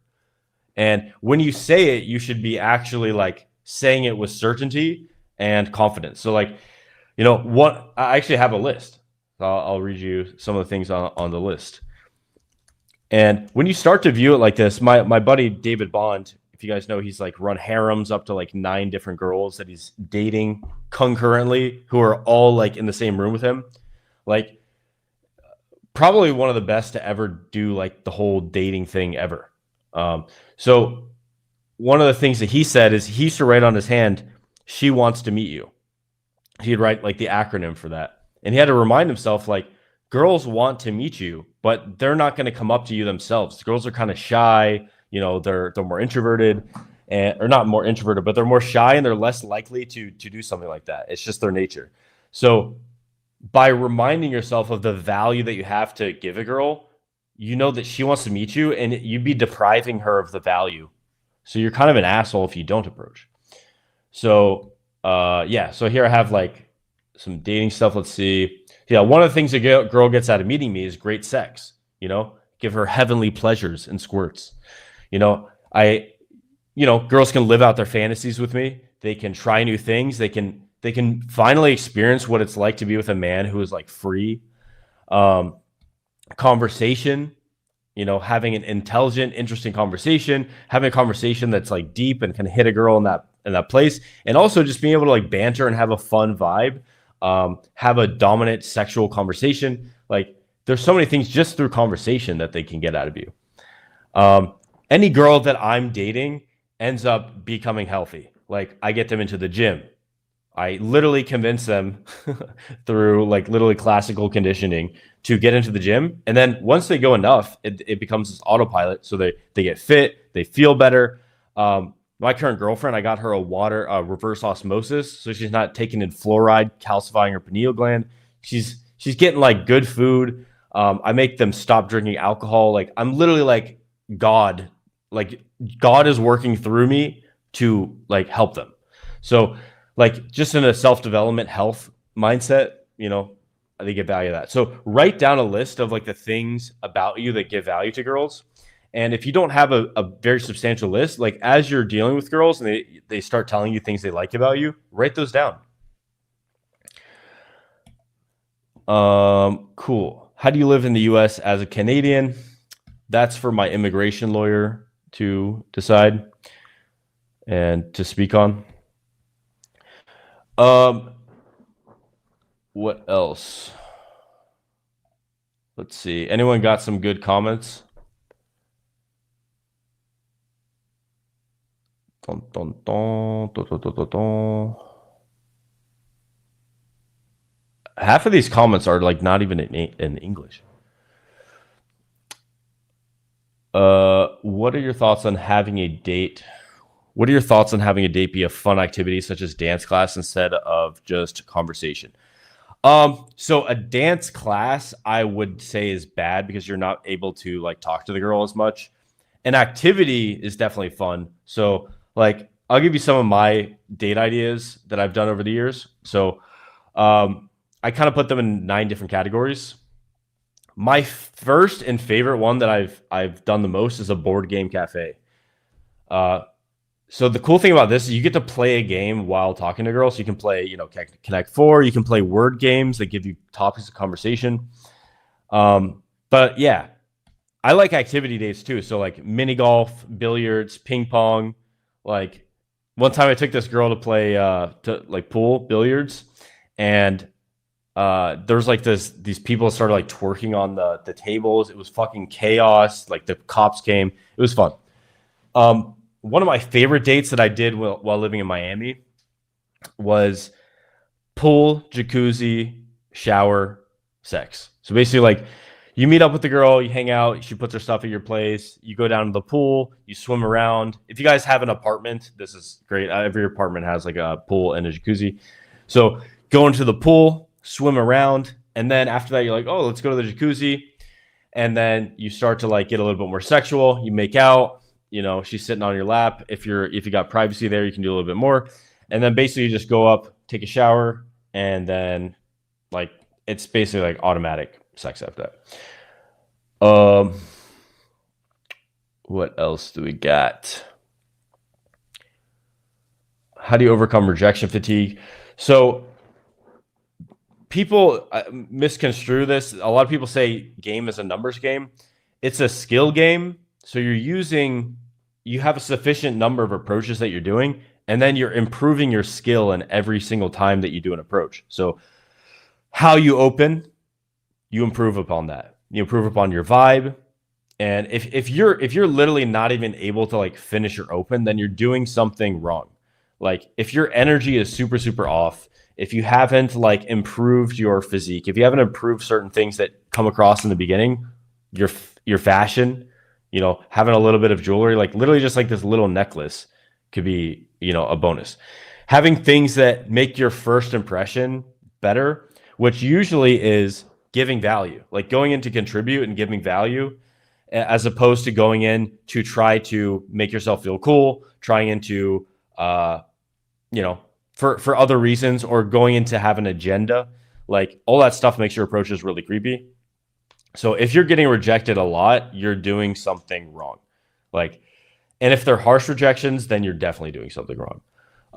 And what I've noticed, I've taught over 1,000 people in person, and my programs are capped at 4 students. So do the math. And so I've had hundreds of programs that I've done. In all those programs, I've had 7 people approach in day game properly. So think about that. It's like 1,200 students. I've had 7 approach properly in day game. That means that they have the proper spacing. That means that their vocal tonality is good. That means that their open's good. That means that they're not opening from behind. They're not touching the girl weirdly. That makes her like freak out. They're not doing any of the weird stuff, and they have, calm, collected on the open. That's like 7 people. So most people are just fucking up. So the easiest kind of hacks to fix this: number 1, approach from the side, give enough space, don't touch the girl, smile, and your open should have the ACII: attention, context, intent, introduction.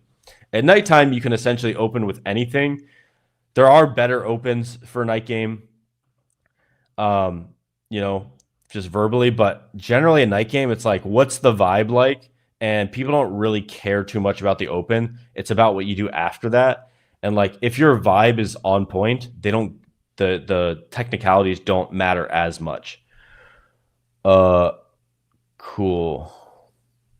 What else do we got?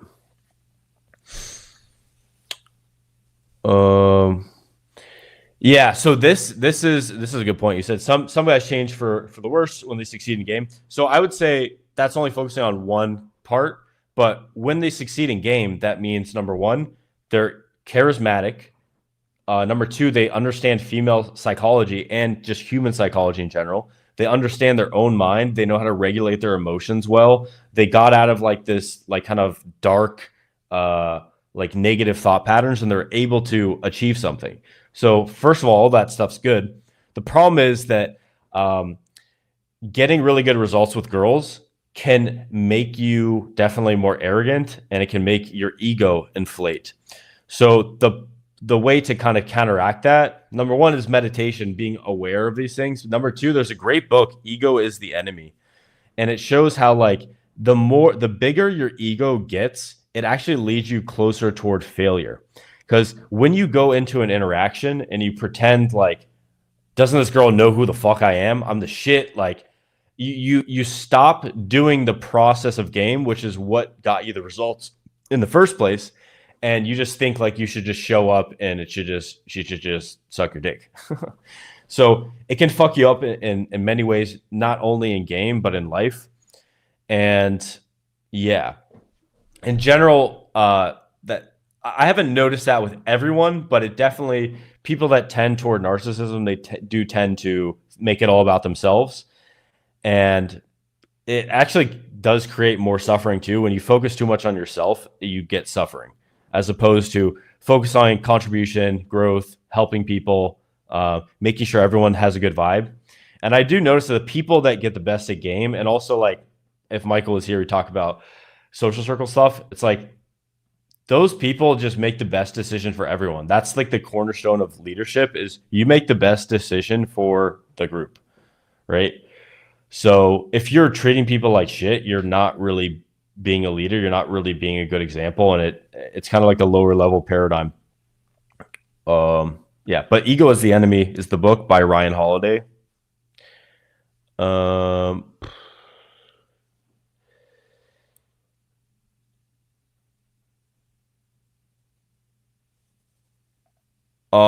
feel like girls in general kind of just like pets.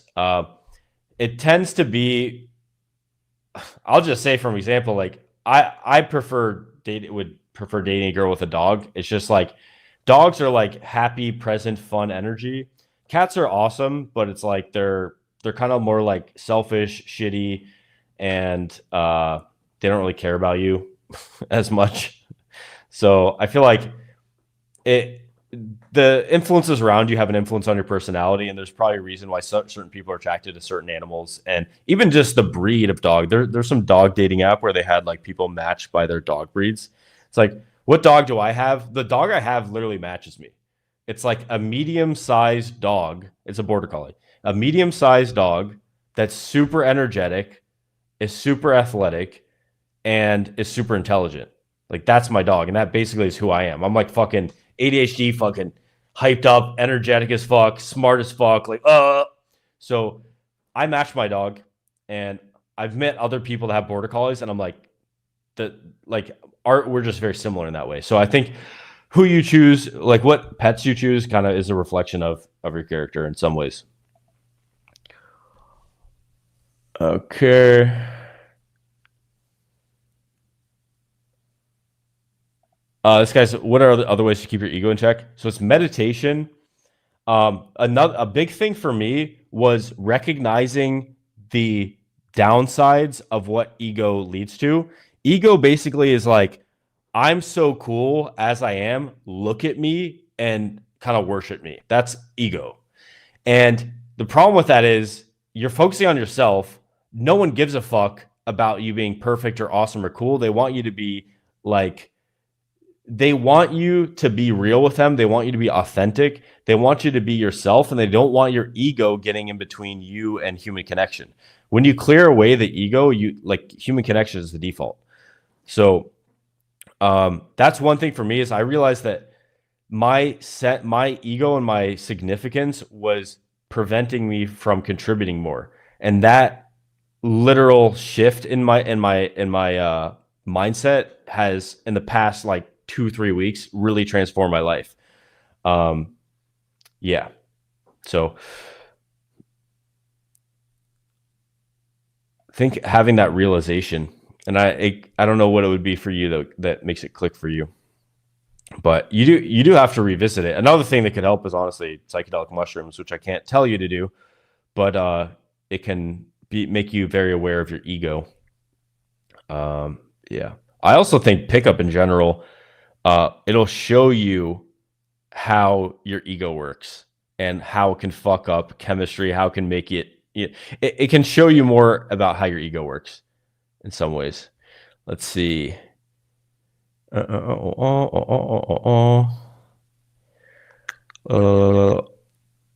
Yeah. Cats are aloof. Yeah, cats are cool. Like I think they're super awesome. Like I think I really like all animals. Honestly, dude, I started looking at beavers. Beavers are fucking hilarious. Some people have like beavers not as pets, but like they're like rescuing them or something, and then they like literally build dams in their house. It's fucking hilarious. But yeah. Do I poop on the lawn? For sure. Let's see. Anyone got like questions? Yeah, mushrooms. So funny. People think like mushrooms is like intense or hard drugs. It's like mushrooms are the literal least dangerous drug for the human body. Like that's just science. If you want to, I don't want to pull up charts and shit. You guys don't care about facts. But if you're one of the 5% of people who cares about facts, look up drug harm chart, and you'll see like comparisons.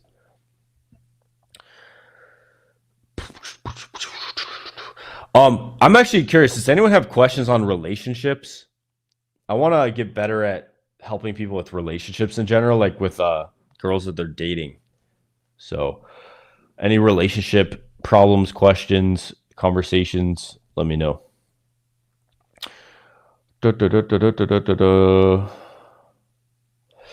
Yeah, so I think one of the things meditation teaches you is that returning your mind to presence and being mindful is actually more important than doing that meditation. Like the meditation can teach you how to be mindful, but what if you were just mindful most of the time? Like it's much more powerful. So, what do you say? That disrupt the positive energy. Yeah, like if you let negative emotion patterns, like you were on the goal setting call that I did a few days ago. So, a lot of people let these. Was that yesterday? Yeah, yesterday. So a lot of people let these negative emotion patterns run them because it feels like home to them. Let's say they like to feel like outraged. You ever notice people like in politics, they like to get outraged. It's like, oh, look what they're doing again. Look at the Democrats. Look at the Republicans. Look what they're fucking doing again. This piece of shit, blah, blah, blah.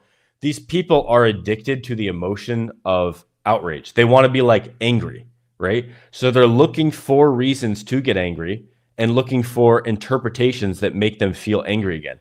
Because in that emotion, they feel something, or they feel something that they like to feel all the time. And the problem is if you're constantly focusing on that, your life is just made up of angry moments that aren't really helping you. So I think it's important to like watch your thought patterns, watch like the questions you're asking yourself repeatedly, and watch the emotions that you feel like you need to get more of in your life. Like for me, I was depressed for a very long time. So I often look for things to be sad about or depressed about. So I have to be very careful to watch that. And I switched my mindset. Instead of saying like, what is fucked up about this or what's depressing about this, I asked myself, what is awesome about this? What can I be grateful about this? And if you do that in your life, you're going to have such a fucking awesome life, because your life is literally made up of the emotions that you're feeling. So dating game in 2025, relevant. Yeah. So I don't know if you've been paying attention to like dating apps and online stuff. Even Alex has a video on this. Like dating apps have been getting shittier and shittier and shittier, especially for men, that they just want to milk you like a fucking tax cow. They essentially want like all men to be lined up against a wall like a beta cuck faggot and be like, all right, who wants to pay money to get 1.5x attention from women? All right, here's some fat trainees for you to look at on the app. It's like, what? Yeah, obviously not all dating apps are that bad. Like Hinge isn't that bad. Like, and especially if you get really good photos and you message and stuff and put a lot of work in and blah blah blah, you can get results. But universally across the board, men and women dislike dating apps more and more. They're using them less. People are craving realness, real world interactions. Like this whole like tech dork thing that made us want to like all live online is obviously not doing so great for society, as depression, anxiety keeps skyrocketing. Anxiety issues are horrible. People are, constantly comparing themselves to other people. They don't like the burnout of like messaging people. Like there's obviously downsides to that. And that's why it's been kind of fading away. And it's obviously always going to be there, but it's just like people care more about meeting in real life.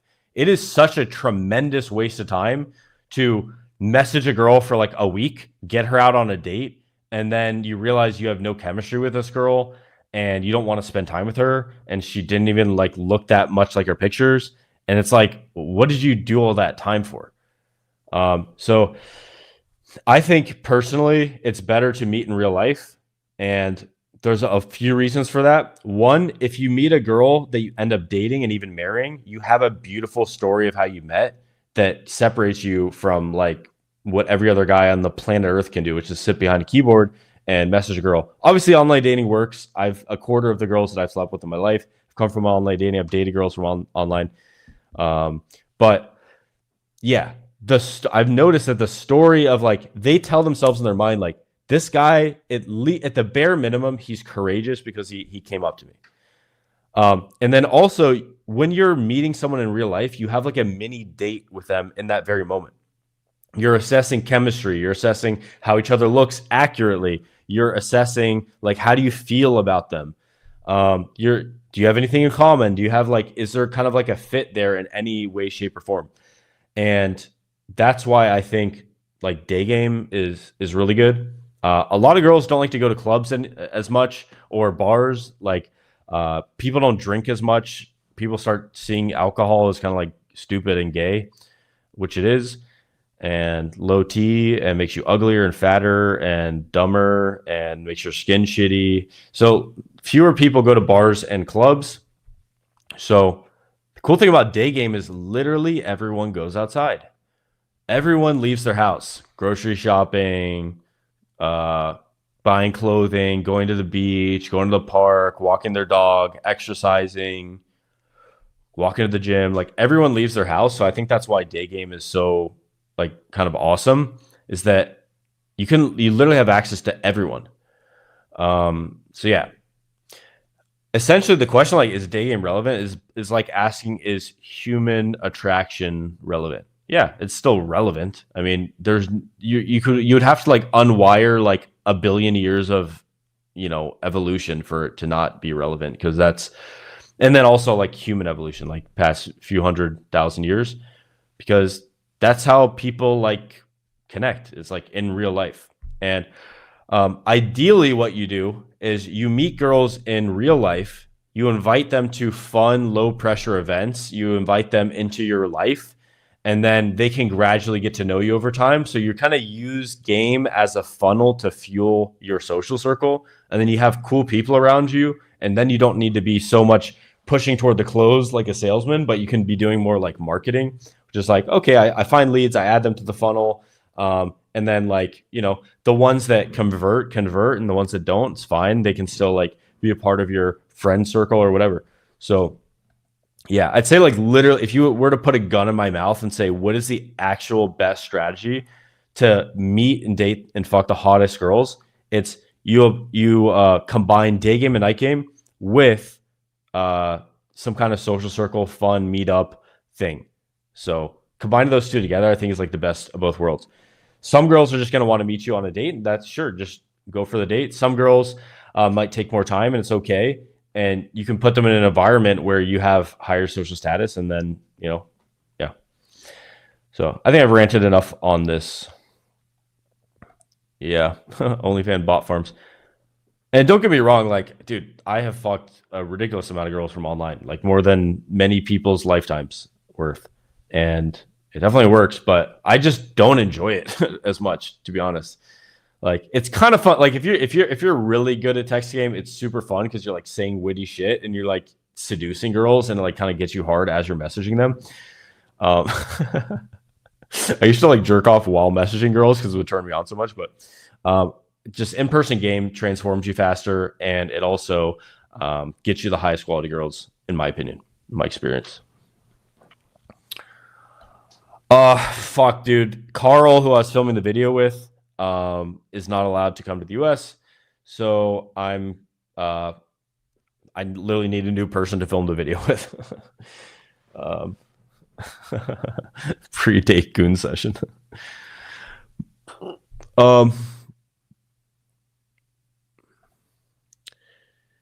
So this question, I think it's very similar to when people ask like for minimalist fitness routines.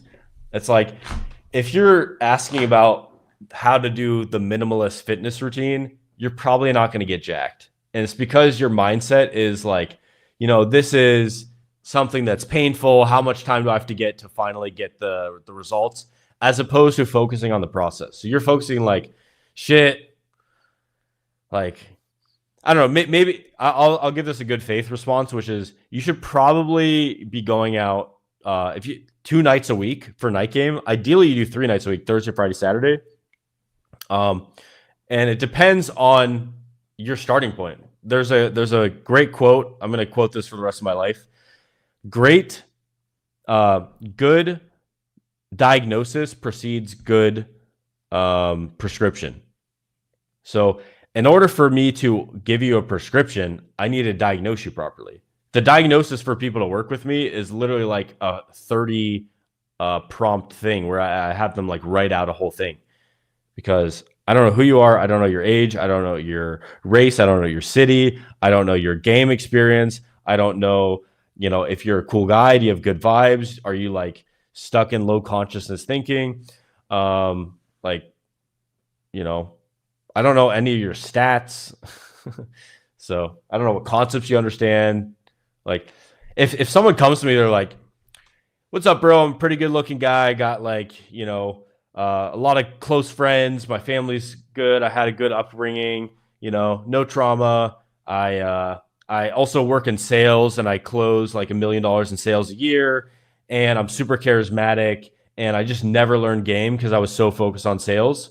And I just want to learn game. How long would it take me to be successful? I'd be like, dude, I can teach you how to like pull tonight. But for some people, like, if I've had students where it's like, they're literally like, they're stuck in very low consciousness thinking. They're negative. They are, they complain, make excuses, like all this kind of stuff. It's like that kind of person, just with their mindset alone, is going to take like an extra like 3 months. So cool. Anybody's on ruminating over past relationships? How can you effectively diagnose what you did wrong? So one thing that I do is I check in with my girlfriend, and we have conversations all the time. So anything that we are doing that could like throw the other person off, we have a conversation about it, and we address it as quickly as we can.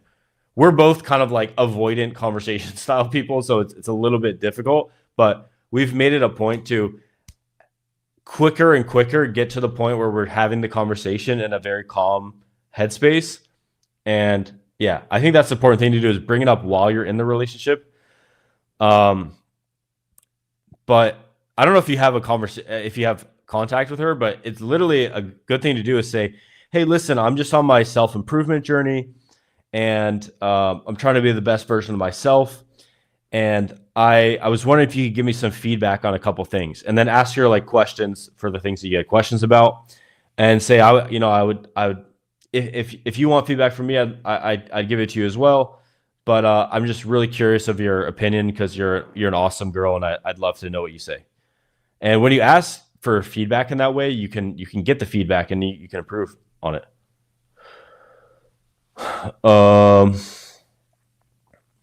Cool.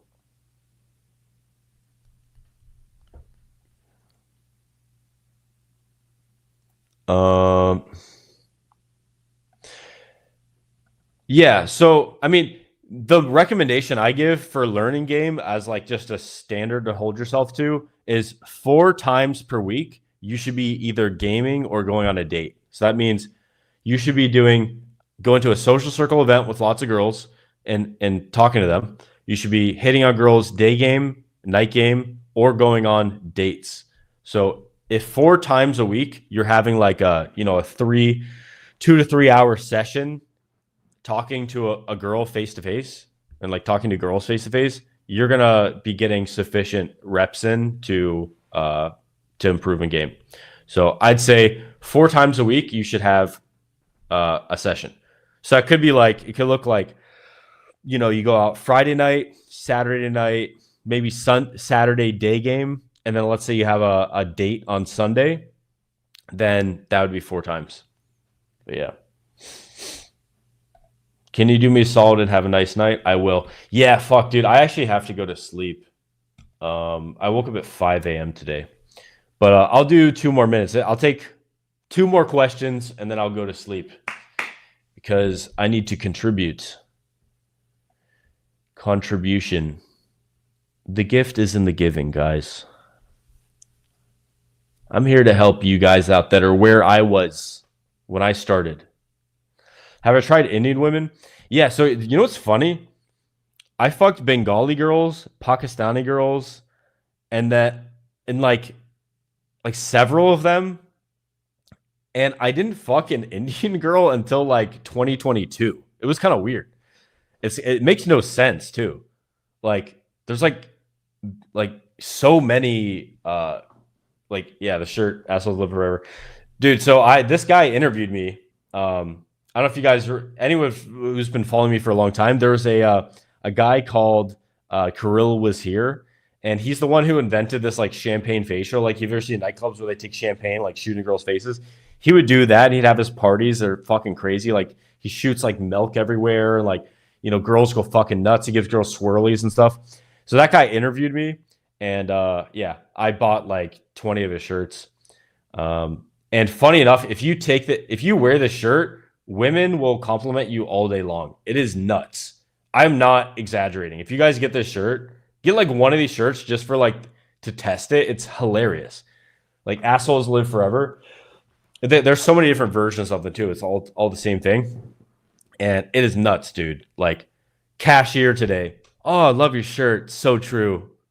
In the grocery store, the guy like assembling the fruit at Whole Foods, like nice shirt, bro. It's like it's crazy, dude. I have shirts that are like expensive fitted shirts and stuff. Almost zero compliments. Probably zero compliments. I wear this shirt. I got this shirt for like $5, I think. It's crazy. Yeah, you don't need a furry hat to peacock. Do I like Asian women? To be honest, I would say I would put my like top tier women, Scandinavian women, top tier.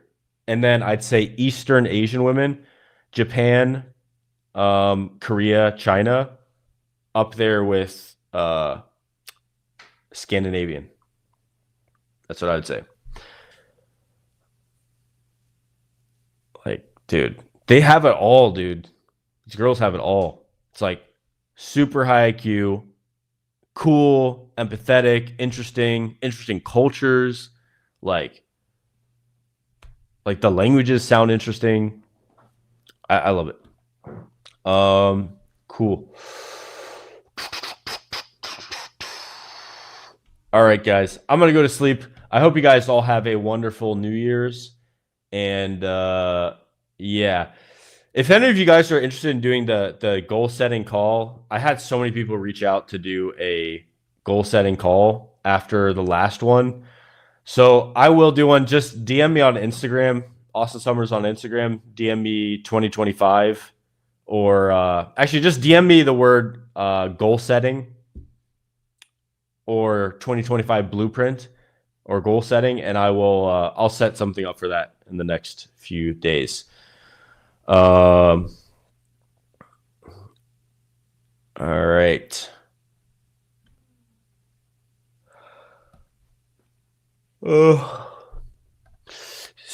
Yeah, someone said I didn't take a second question, so here's my second question. Isn't it exhausting to work with depressed people who aren't improving?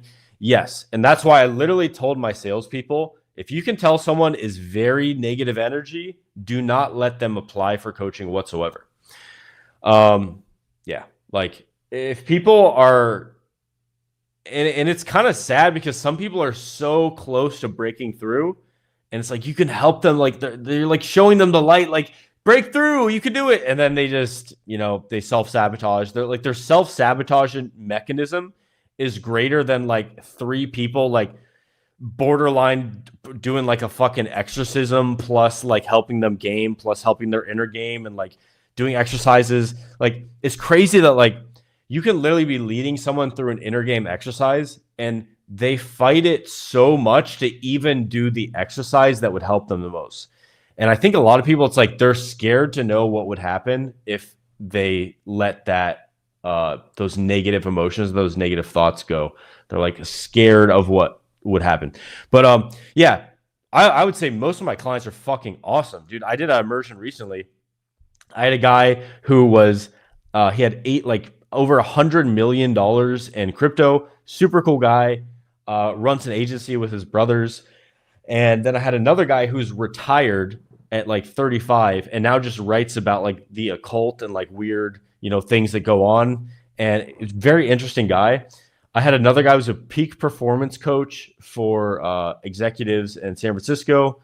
And then the other guy was like the coolest Italian guy I've ever met. Just like so cool, like good style, very cool, amazing fragrances, like great vibe, energy, everything. So like that was like one program. I had like fucking all awesome people. And that tends to happen. Like most people are in very, very, very, very low energy. They can't generate enough money to go on an immersion program with me. So usually the people that show up on immersion are fucking awesome. Like it's insane. It's almost like the best networking too.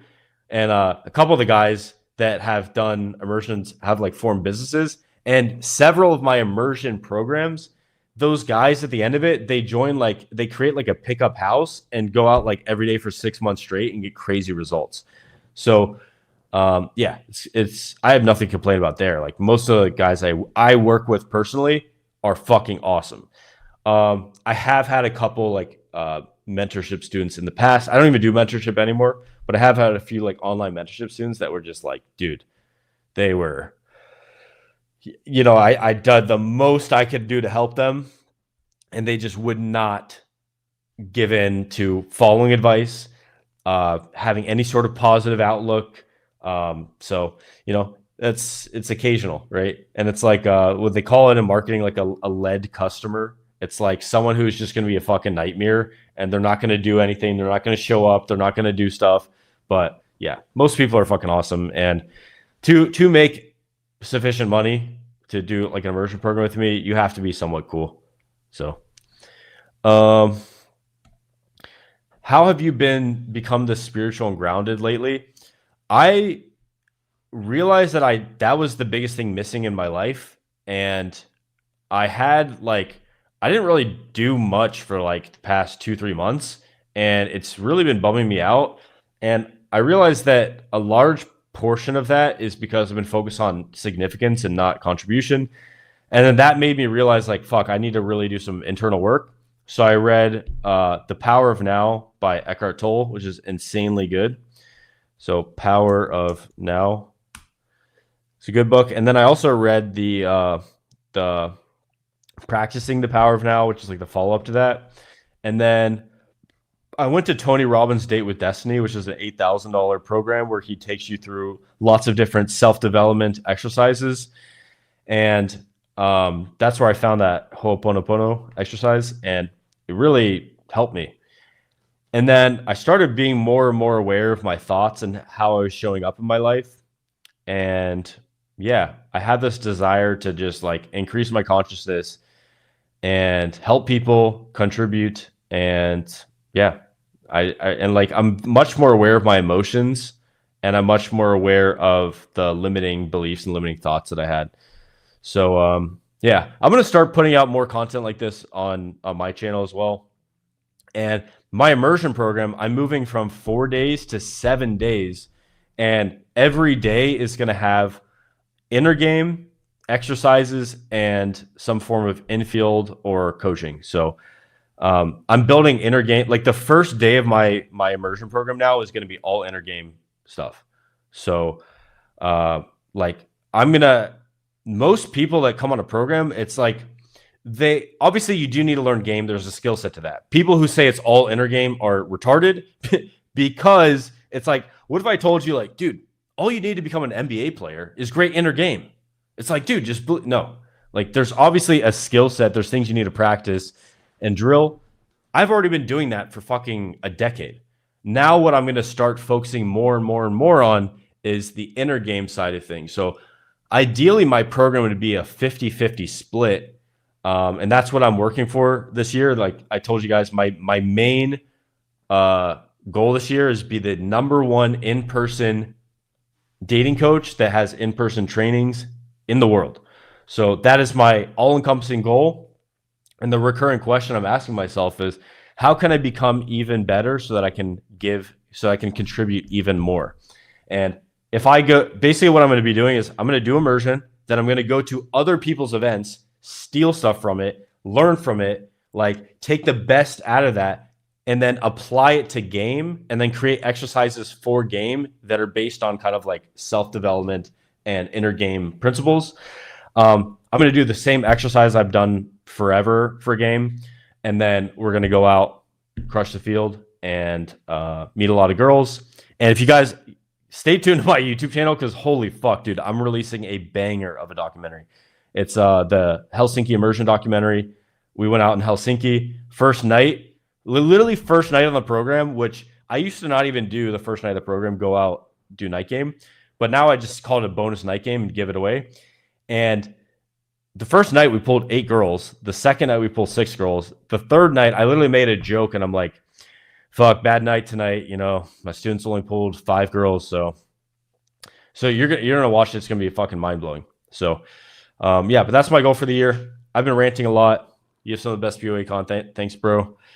And do you see myself ever married? For sure, dude. Like, I'm currently super in love with my girlfriend.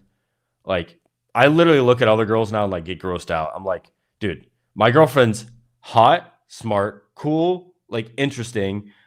She's adventurous. She's insane in bed. She's like into self-development. And she's also, she manages relationships is basically what she does. So she's very good at having conversations, bringing things up. And she's so sweet. And like, I'll just give you one example. For Christmas, she literally comes to my house, sets up a Christmas tree, decorates it, puts presents for me under the tree. This necklace being one of it. It's like a $300 necklace. Is in such a great mood, is so sweet to me, spends time with me. We have a great night. We have amazing sex. We sleep next to each other. We cuddle all night. We wake up like in each other's arms, feeling in love. Like, dude, there's nothing in the world that can put a price on like having genuine love and respect from a woman that you're super attracted to in every way. It is the best. So I'm not someone who I'm like, fuck, dude, I need it when I'm 74, I need to be having my rotation. It's like, dude, no, you have like an intimacy disorder. Like, you don't need to be fucking 45 girls a year when you're, fucking 70 years old. So, so I will say, dude, women have treated me very, very well. Like, the better I've gotten at game, understanding social skills, understanding relationships, setting boundaries, women have treated me better and better and better over the course of time. And there are great women of every race. Like, there's a reason why there's a lot of people on the planet. It's like people find a reason to fuck them. It's like they find a reason to reproduce with them. Like, this guy says, I feel like most smart white guys I see are always with Asian women. Yeah, it's also that thing. It's like, man, it is tough as a high IQ guy, because at 140 IQ, there are, I think, 30 times more men than women. So then it's like I can't really form a long-term bond with someone and take them seriously and want to have kids with them if they're not on a similar level. I'm not looking for a girl who's like a genius. I just want a girl who is like within one standard deviation of intelligence, which is, I think, is like 15. So it's like, if I'm at like 135, I want to find a girl who's at like 120, The problem is, like, when you're super smart and a girl's super dumb, she feels like you're talking down to her. She doesn't get what you say. She'll laugh at jokes and not get them. You're not going to have the same interests. Like, dumb people like dumb things and smart people like smarter things. Like, there's not really that much overlap. Like, some of the things I've noticed, smarter people like really high quality food. They like organic food. They like fucking, meat and organic fruit. They like Michelin star restaurants. Dumb people are just like, oh, Chick-fil-A, yummy. Nom, nom, nom, nom, nom. So, and that's nothing bad about that. It's like, dude, dumb people have literally a better experience of life for the most part because they don't really understand the complexities of things. So, yeah. But I literally think like if you're kind of like, you don't need a girl who's super smart if you're not super smart. Like she's gonna feel like you can't keep up with her. You're gonna feel talked down to and feel criticized. It's like you want to be somewhat similar. Oh, IQ test recommendation. I actually found the best one. If you're looking for just a free one, the literal best free test you can get is let me actually pull it up right now. IQ test. Yeah, here we go. So the best one is Mensa Norway, and I'll post this in the chat if you guys want to screenshot this. So Mensa is the High IQ Society. That's the one that I'm a part of. I always have to flash this, but I'm a member of Mensa. Basically, you have to have a 130 IQ minimum to join. But anyway, Mensa, this is like a free IQ test from them. It's obviously not an admission test to them. And if you want to get like a more serious test, there's more serious ones. But this one's like, I think it's only like 30 minutes or something. So, yeah.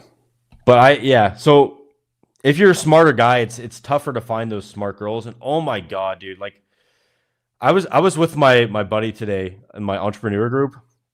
Super successful, extremely confident, alpha as fuck dude. And like he's even falling into traps with like dating the wrong girls. Especially I've noticed guys that are super rich, they make incredible like dumb mistakes when it comes to dating women.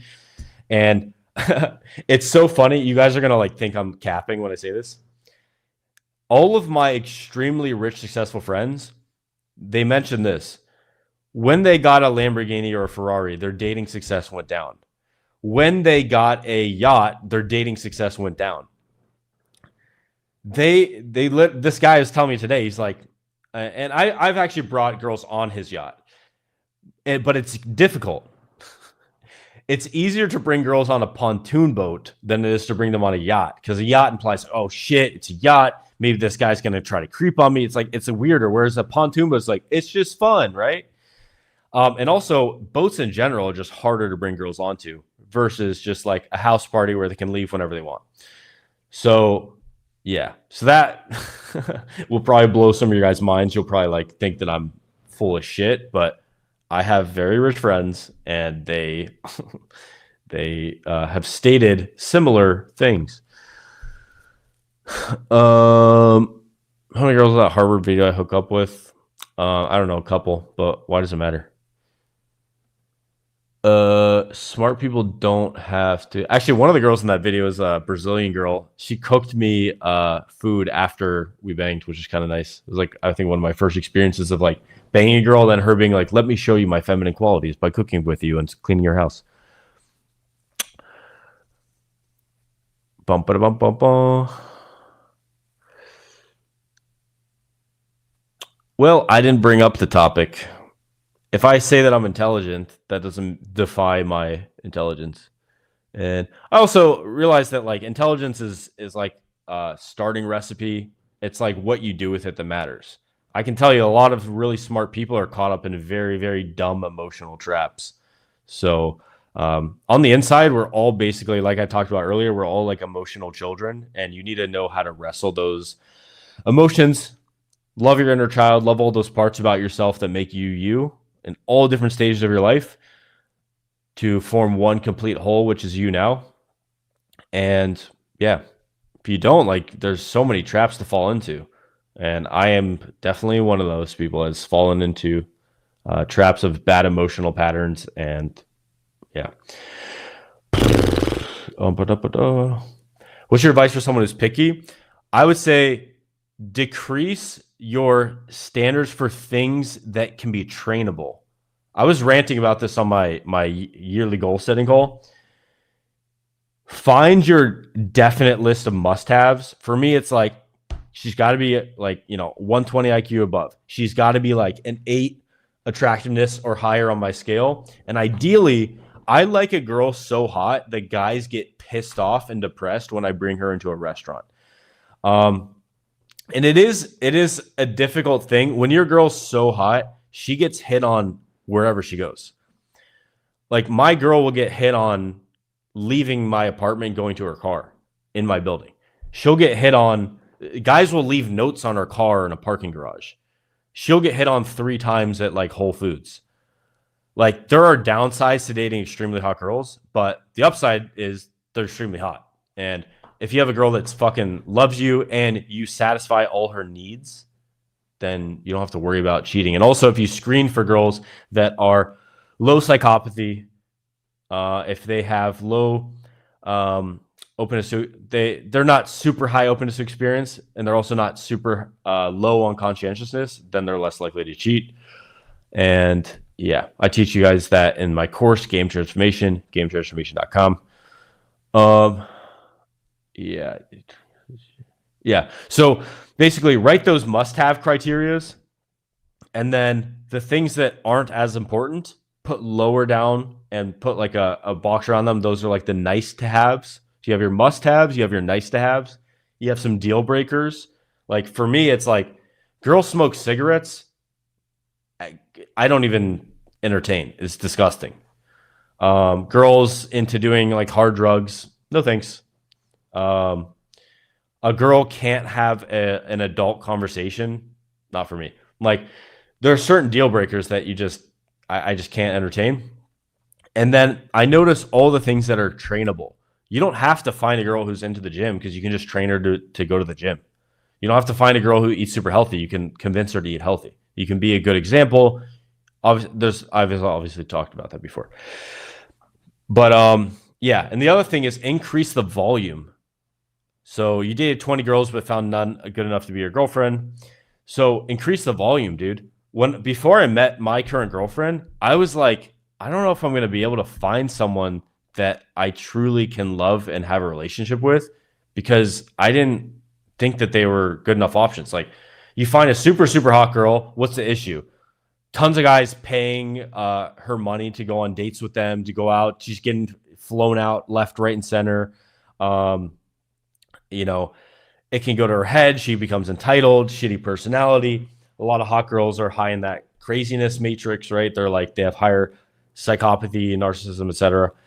And then girls that almost everyone in life hasn't done any of this shadow work stuff that I've talked about. They haven't done any, they're not really into self-development. They're just kind of like, most people are like good intentioned people, but they're like affected by the forces around them in society. Like they're socially conditioned, they're media conditioned, they're corporate conditioned, they're like TikTok conditioned to have like really shitty opinions and stuff. And it's up to you to kind of like unwire that.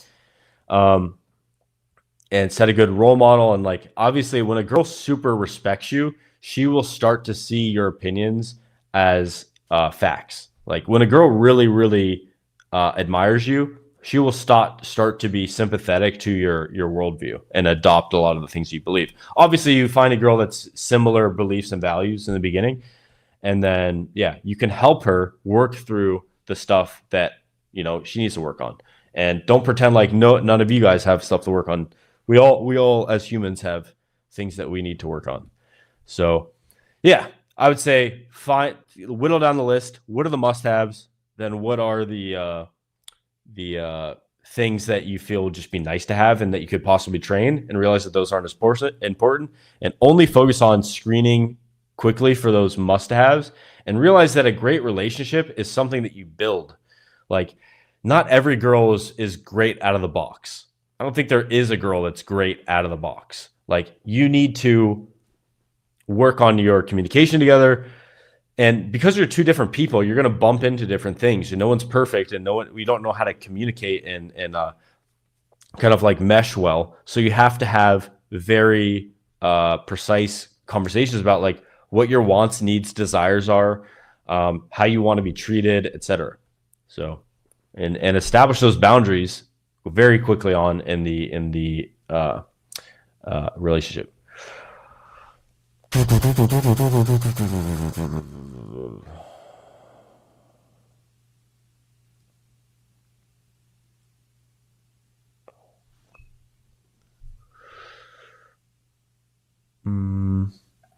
Yeah, someone said they're struggling. Like, I guess your question is, should you go stay in an awesome relationship versus go out the game? I don't know what your question is, to be honest, dude. You might want to specify. Oh, oh, oh, oh, oh.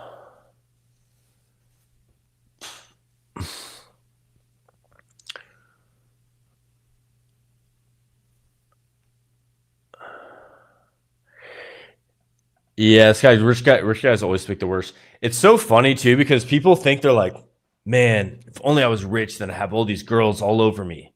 And it's like, a lot of guys that get super rich, they're just kind of like they're doing that because they feel like they need to compensate to be good enough to attract a girl. So right off the bat, when that guy's meeting a girl, he's coming from a place of a deficit, and then he's trying to use other things to say, "Hey, because I have this thing, am I good enough now?" Like, how much of a faggot does it sound like to be like, "I need this external thing to be good enough"? What sounds more cool to you? It's like, I'm so awesome that I could literally just be myself around you and you can get attracted to me and we can start a sexual relationship and we can start dating just based on that. We don't need anything external. Like, that is extremely powerful. And ideally that's like the place that we should all be, aiming for. And it's a great place to be at.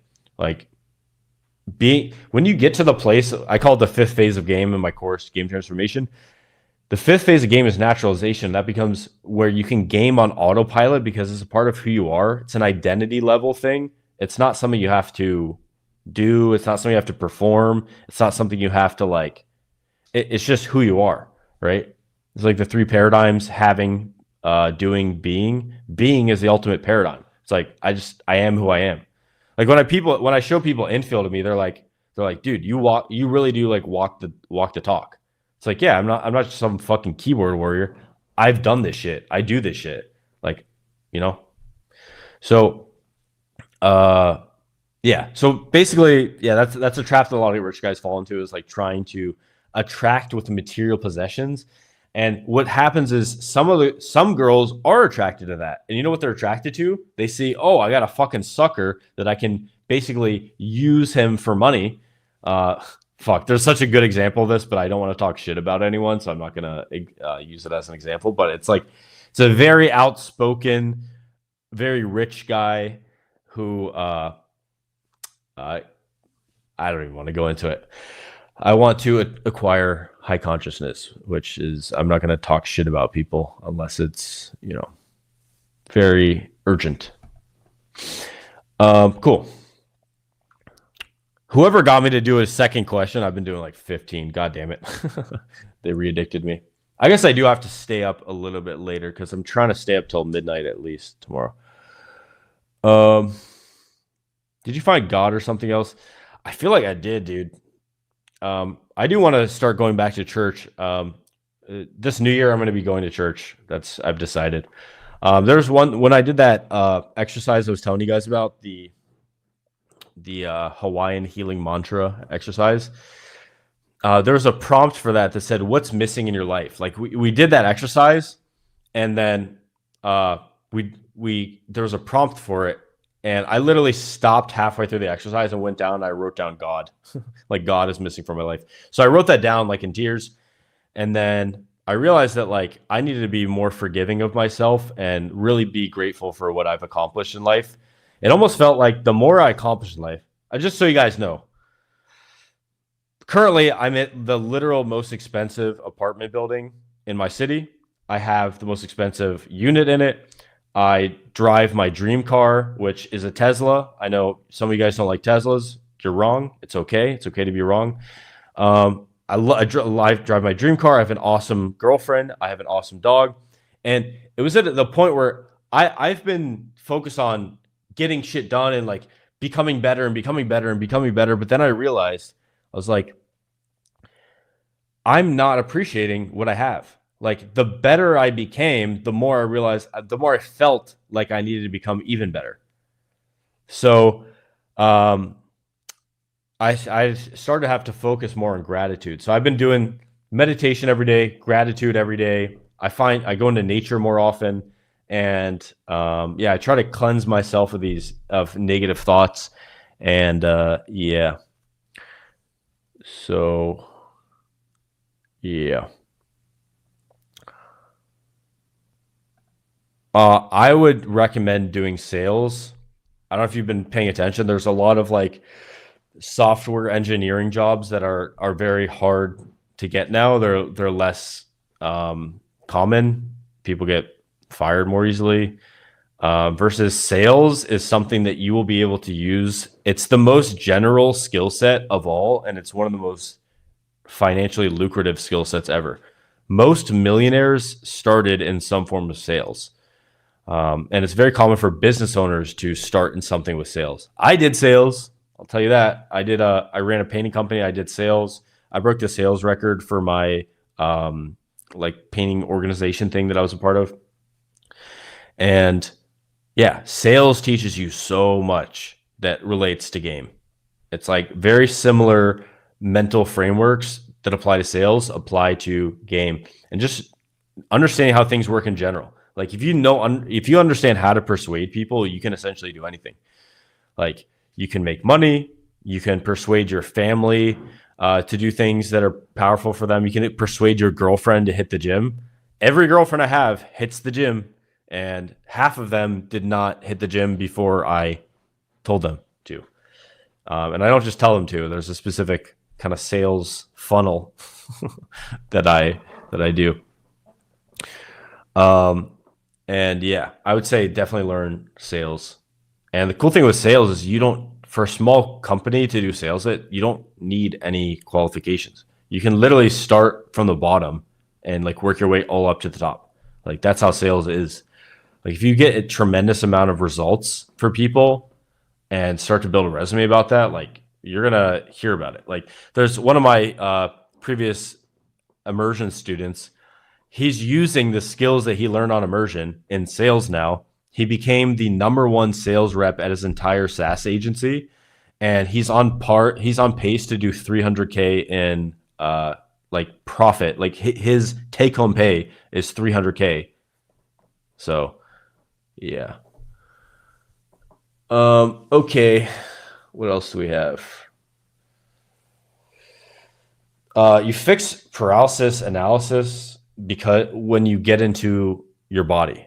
So the reason why you're paralyzed a lot of the time is you're in your head thinking about, what is this person going to think about me? What do I think about me? Is it going to be okay? You start worrying, you start being in the future, you start thinking, oh, what's it going to happen if I do this? And then you go into the past. Oh, it didn't work out in the past.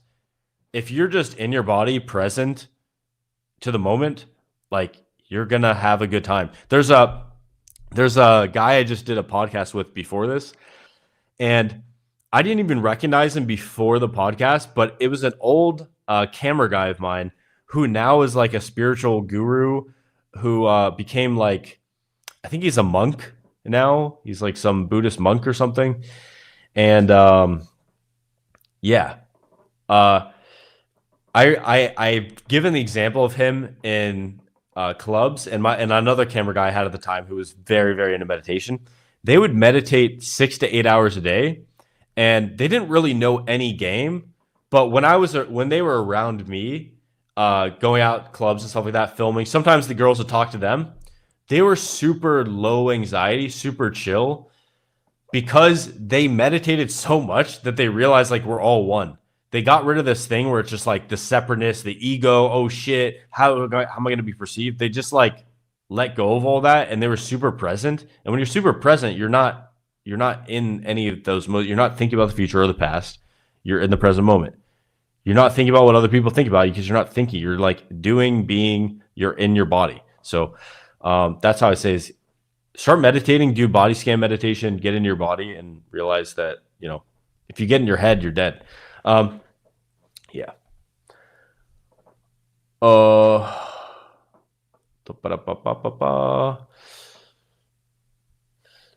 Here's an example of a loaded question. I'm alone. I'm actually not even alone right now. I have my dog right here, but I'm not alone. I have a girlfriend. I was hanging out with people all day. Like if you look at my Instagram story, I was with people all day. It's a weird question. Okay. What would you date a religious girl? Not super religious. That's actually one of my deal breakers. Is like super religious people. They're not like tapped into like they're not spiritually relevant. Like religion is like I feel like it's one of the paths to like the spiritual place where you are, you're focused on love and contribution and growth.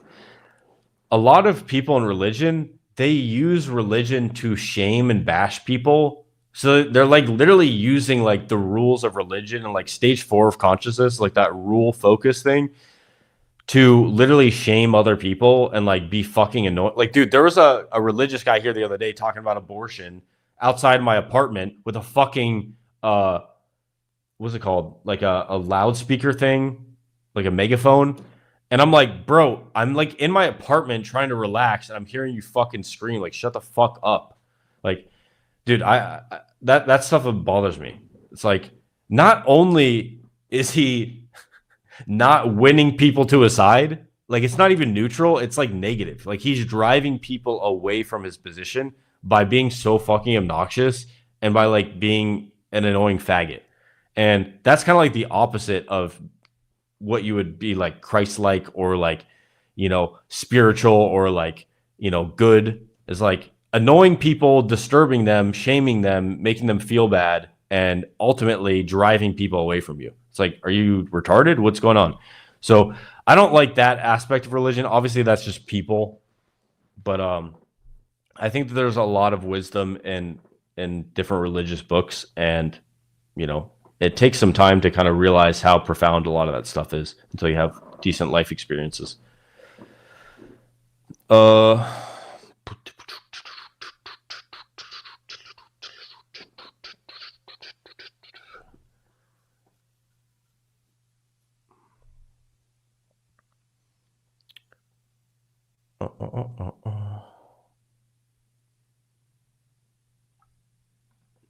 How do you balance the desire for intimacy and connection with the need to maintain healthy boundaries in a relationship? I think healthy boundaries are a way that you can have more intimacy and connection. Like if you have healthy boundaries, you're setting things up so that you have good emotional energy so you can show up best for your partner. If you don't maintain your boundaries properly, you feel drained, you feel resentful. Like what most people do, and I've been guilty of this myself, is they let people overstep their boundaries, they get resentful, and then instead of just addressing the conversation, they either stop seeing that person, hang out with them, or they just let the resentment build until it's like an explosive, angry argument. What a true like master at seduction does is he sets those boundaries from the beginning. It doesn't have to be super like serious. It doesn't have to be like, okay, time for the boundary talk. It could just be like, hey, just so you know, like when you did this, it made me feel bad. And there's things that you do that can make me feel bad, make me feel good. And this was one of them. It really hurt me when you did XYZ, or not even hurt you, but like it made me feel like you didn't respect me when you you didn't return my call that day, or whatever kind of boundary for you is a thing. And say, what I need in a relationship is for a girl to like be timely in messaging me and calling me, picking up my calls on like, the first time I call them. It makes me feel like I can trust them. It makes me feel like confident in them. And I just like having open communication. I like being able to like, be there for you and you be there for me. So that's what I need in a relationship to feel like, like I can have enough trust. And would you be willing to do something like that for me? And if you phrase it like that, 99 times out of 100, the person will be super understanding. And if anything, it's going to deepen that intimacy and connection because you're able to be vulnerable and like honest with them. So, I have a lesson in my course on this called, what's it called? Navigating difficult conversations and enforcing boundaries. Yeah.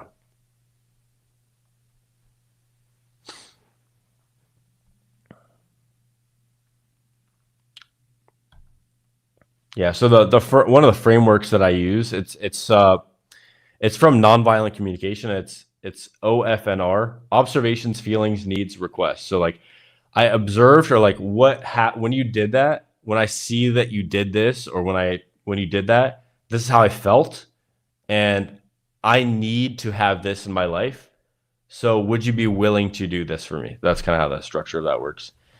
And dude, once you get this, you can use this in every aspect of your life. It's actually really, really good. You can use it with girls, guys, work, everything. Cool. Any other questions? Why weren't they hitting the gym before? Dude, a lot of girls that are super hot, like they have no incentive. They're like, guys are lining up to date me. I don't need to do anything. I just kind of exist. So, yeah.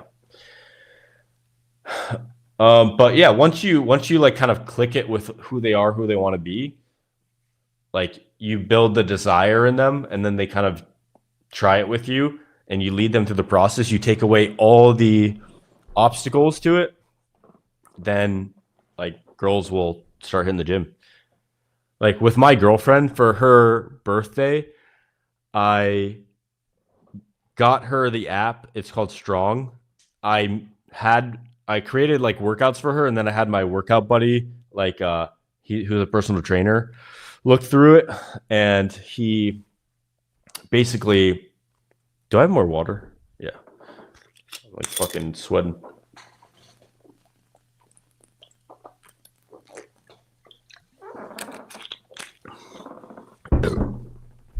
Yeah, my workout buddy like figured it out. So think about this: you're my girlfriend.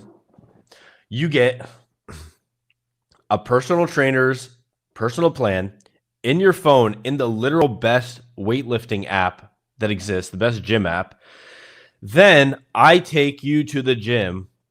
I walk you through this process of going to the gym, congratulate you, tell you look sexy in your workout clothes. We go to the gym after every set. I'm like, yo, that's the fucking shit. You're doing it. Awesome. Great set. Boom. Good squats, etc. And then when they start getting the smallest results at the gym, you're like, oh my God, like, dude, your booty is getting even juicier. I just start complimenting her, telling her how much more attracted I am, how much more turned on I am. And yeah.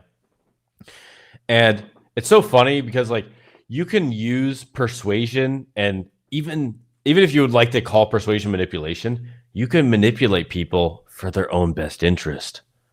Oh my God, dude, imagine how horrible would it be if you manipulated someone into making their life better through exercise. It's like, yeah, you can use the same skills you learn in game to persuade people to do pretty much anything.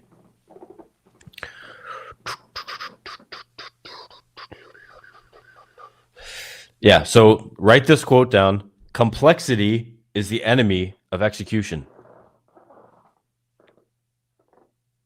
Open the girl. I made a video on this. Go to my video. It's literally there's an acronym, AWFLPA. Like there's literally only 5 things you need to do in every single interaction. Did you open? Did you make it fun and flirty? Did you lead? And did you persist? If you do those 5 things, that's game. Like those are the 5 things you need to hit in everything, in every interaction. You know? And obviously over time, you know, it's more complex than that, but if you just want to give yourself a super simple structure, open, make it fun, you know, banter with the girl, make it flirty, man to woman, you know, tell her how adorable she is, the cute facial expressions she makes, compliment the way she dresses, tell her she's so feminine, whatever. And then L, lead. So lead her around the venue, lead her home, you know, lead her upstairs, lead her to your apartment, lead her to the living room, lead her to your bedroom, and lead to sex. And then just persist through that whole process, and in a fun, win-win, great way where everyone has a great time. And that's how you have lots of coitus. Nate's calling the feds. All right. Bum ba bum bum bum.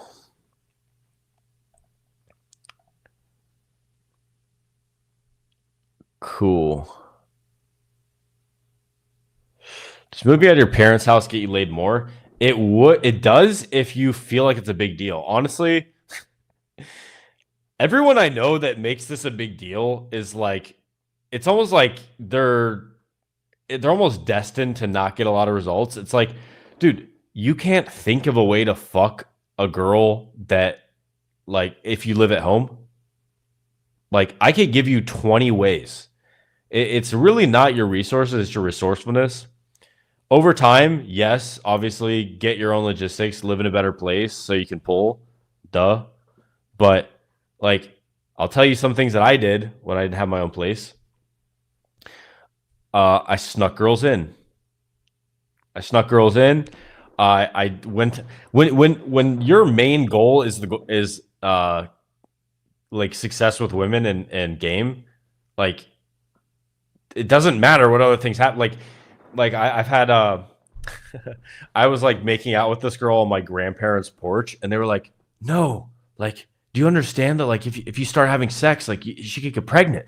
Like they literally came out and said that.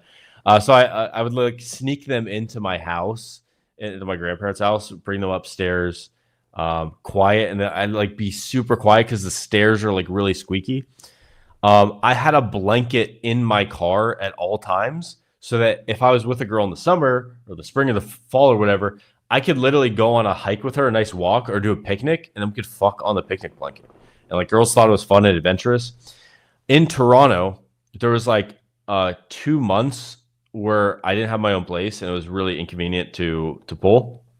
So, and I was also like 20 minutes outside the main part of the city. So I would pull girls to a high-end hotel, walk straight in and go to the bathrooms. And the bathrooms were like floor to seal coverage, marble floors, beautiful. And then there's also like these sailboats in Toronto. And I literally have all this marked out on my map. Like my Google Maps, I have a list of places I can go. So if I open my phone, it's like, here's where I'm staying. Here's like places I can bang girls. They're all starred in hearts. Then the stars, like the stars would just be like date locations. And then like you can do this in Google Maps. You can literally set the emoji for specific things. So like food for me is like the steak emoji.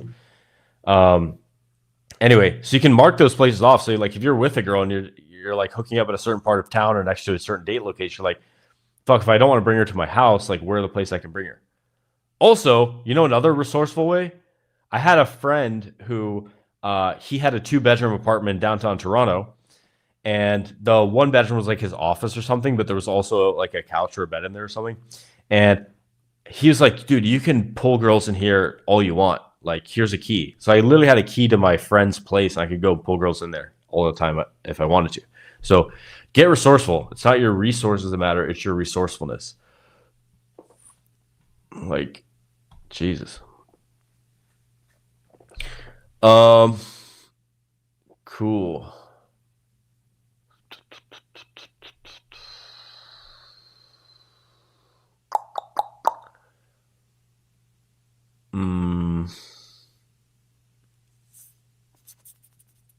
What about false time? Okay. All right, man. That's the end of the live stream. I need to start winding down. This was kind of good that it helped me stay awake. I woke up at 5 a.m. today, and I want to be able to experience New Year's with my girlfriend. Dude, it's going to be awesome. Wish you all a great, happy New Year's. And yeah, do some, if you didn't get the early part of this call, catch the rerun in the beginning, and I just kind of walk through some of the process to set some of your goals. And then if you want to do the process of goal setting with me, costs like $20. Just DM me the word goal setting, and I'll do I'll probably do one other call for that. And then, yeah, if you guys want to learn game, go to gametransformation.com. I put together a course with 8 people. We put together this course spent like 2 years condensing all of our knowledge of game, dating, relationships into one place so that you can learn whether you want to learn day game, night game, online, you want to work on your communication, you want to work on your inner game, you want to work on your text game, everything is in one course. So you don't have to buy 50 different courses. Like I put everything in one place. And yeah, so go to GameChairSolution.com if you want that to like learn online. If you want to learn with me in person, go to austensummers.com/immersion. And during that, I take you out in person and you literally you live with me for a week straight. I condition you to become good with girls through a combination of inner game. I do drills with you. We go out, meet tons of girls. You get tons of great reference experiences, good reactions with girls. We do 2 photo shoots during the program. I optimize your online game. I optimize your Instagram. So at the end of the program, you literally have fully transformed. You've dealt with your inner game issues. You've approached 100 girls. You've had some crazy fun experiences with girls. And you leave the program with an optimized Instagram, optimized online, so you can hit the ground running. And yeah, so if you want that, austensummers.com/immersion to train with me in real life. But thanks for guys for being on the live stream. Love you guys. Peace and love. Amen. Hallelujah. And YOLO swag 2025.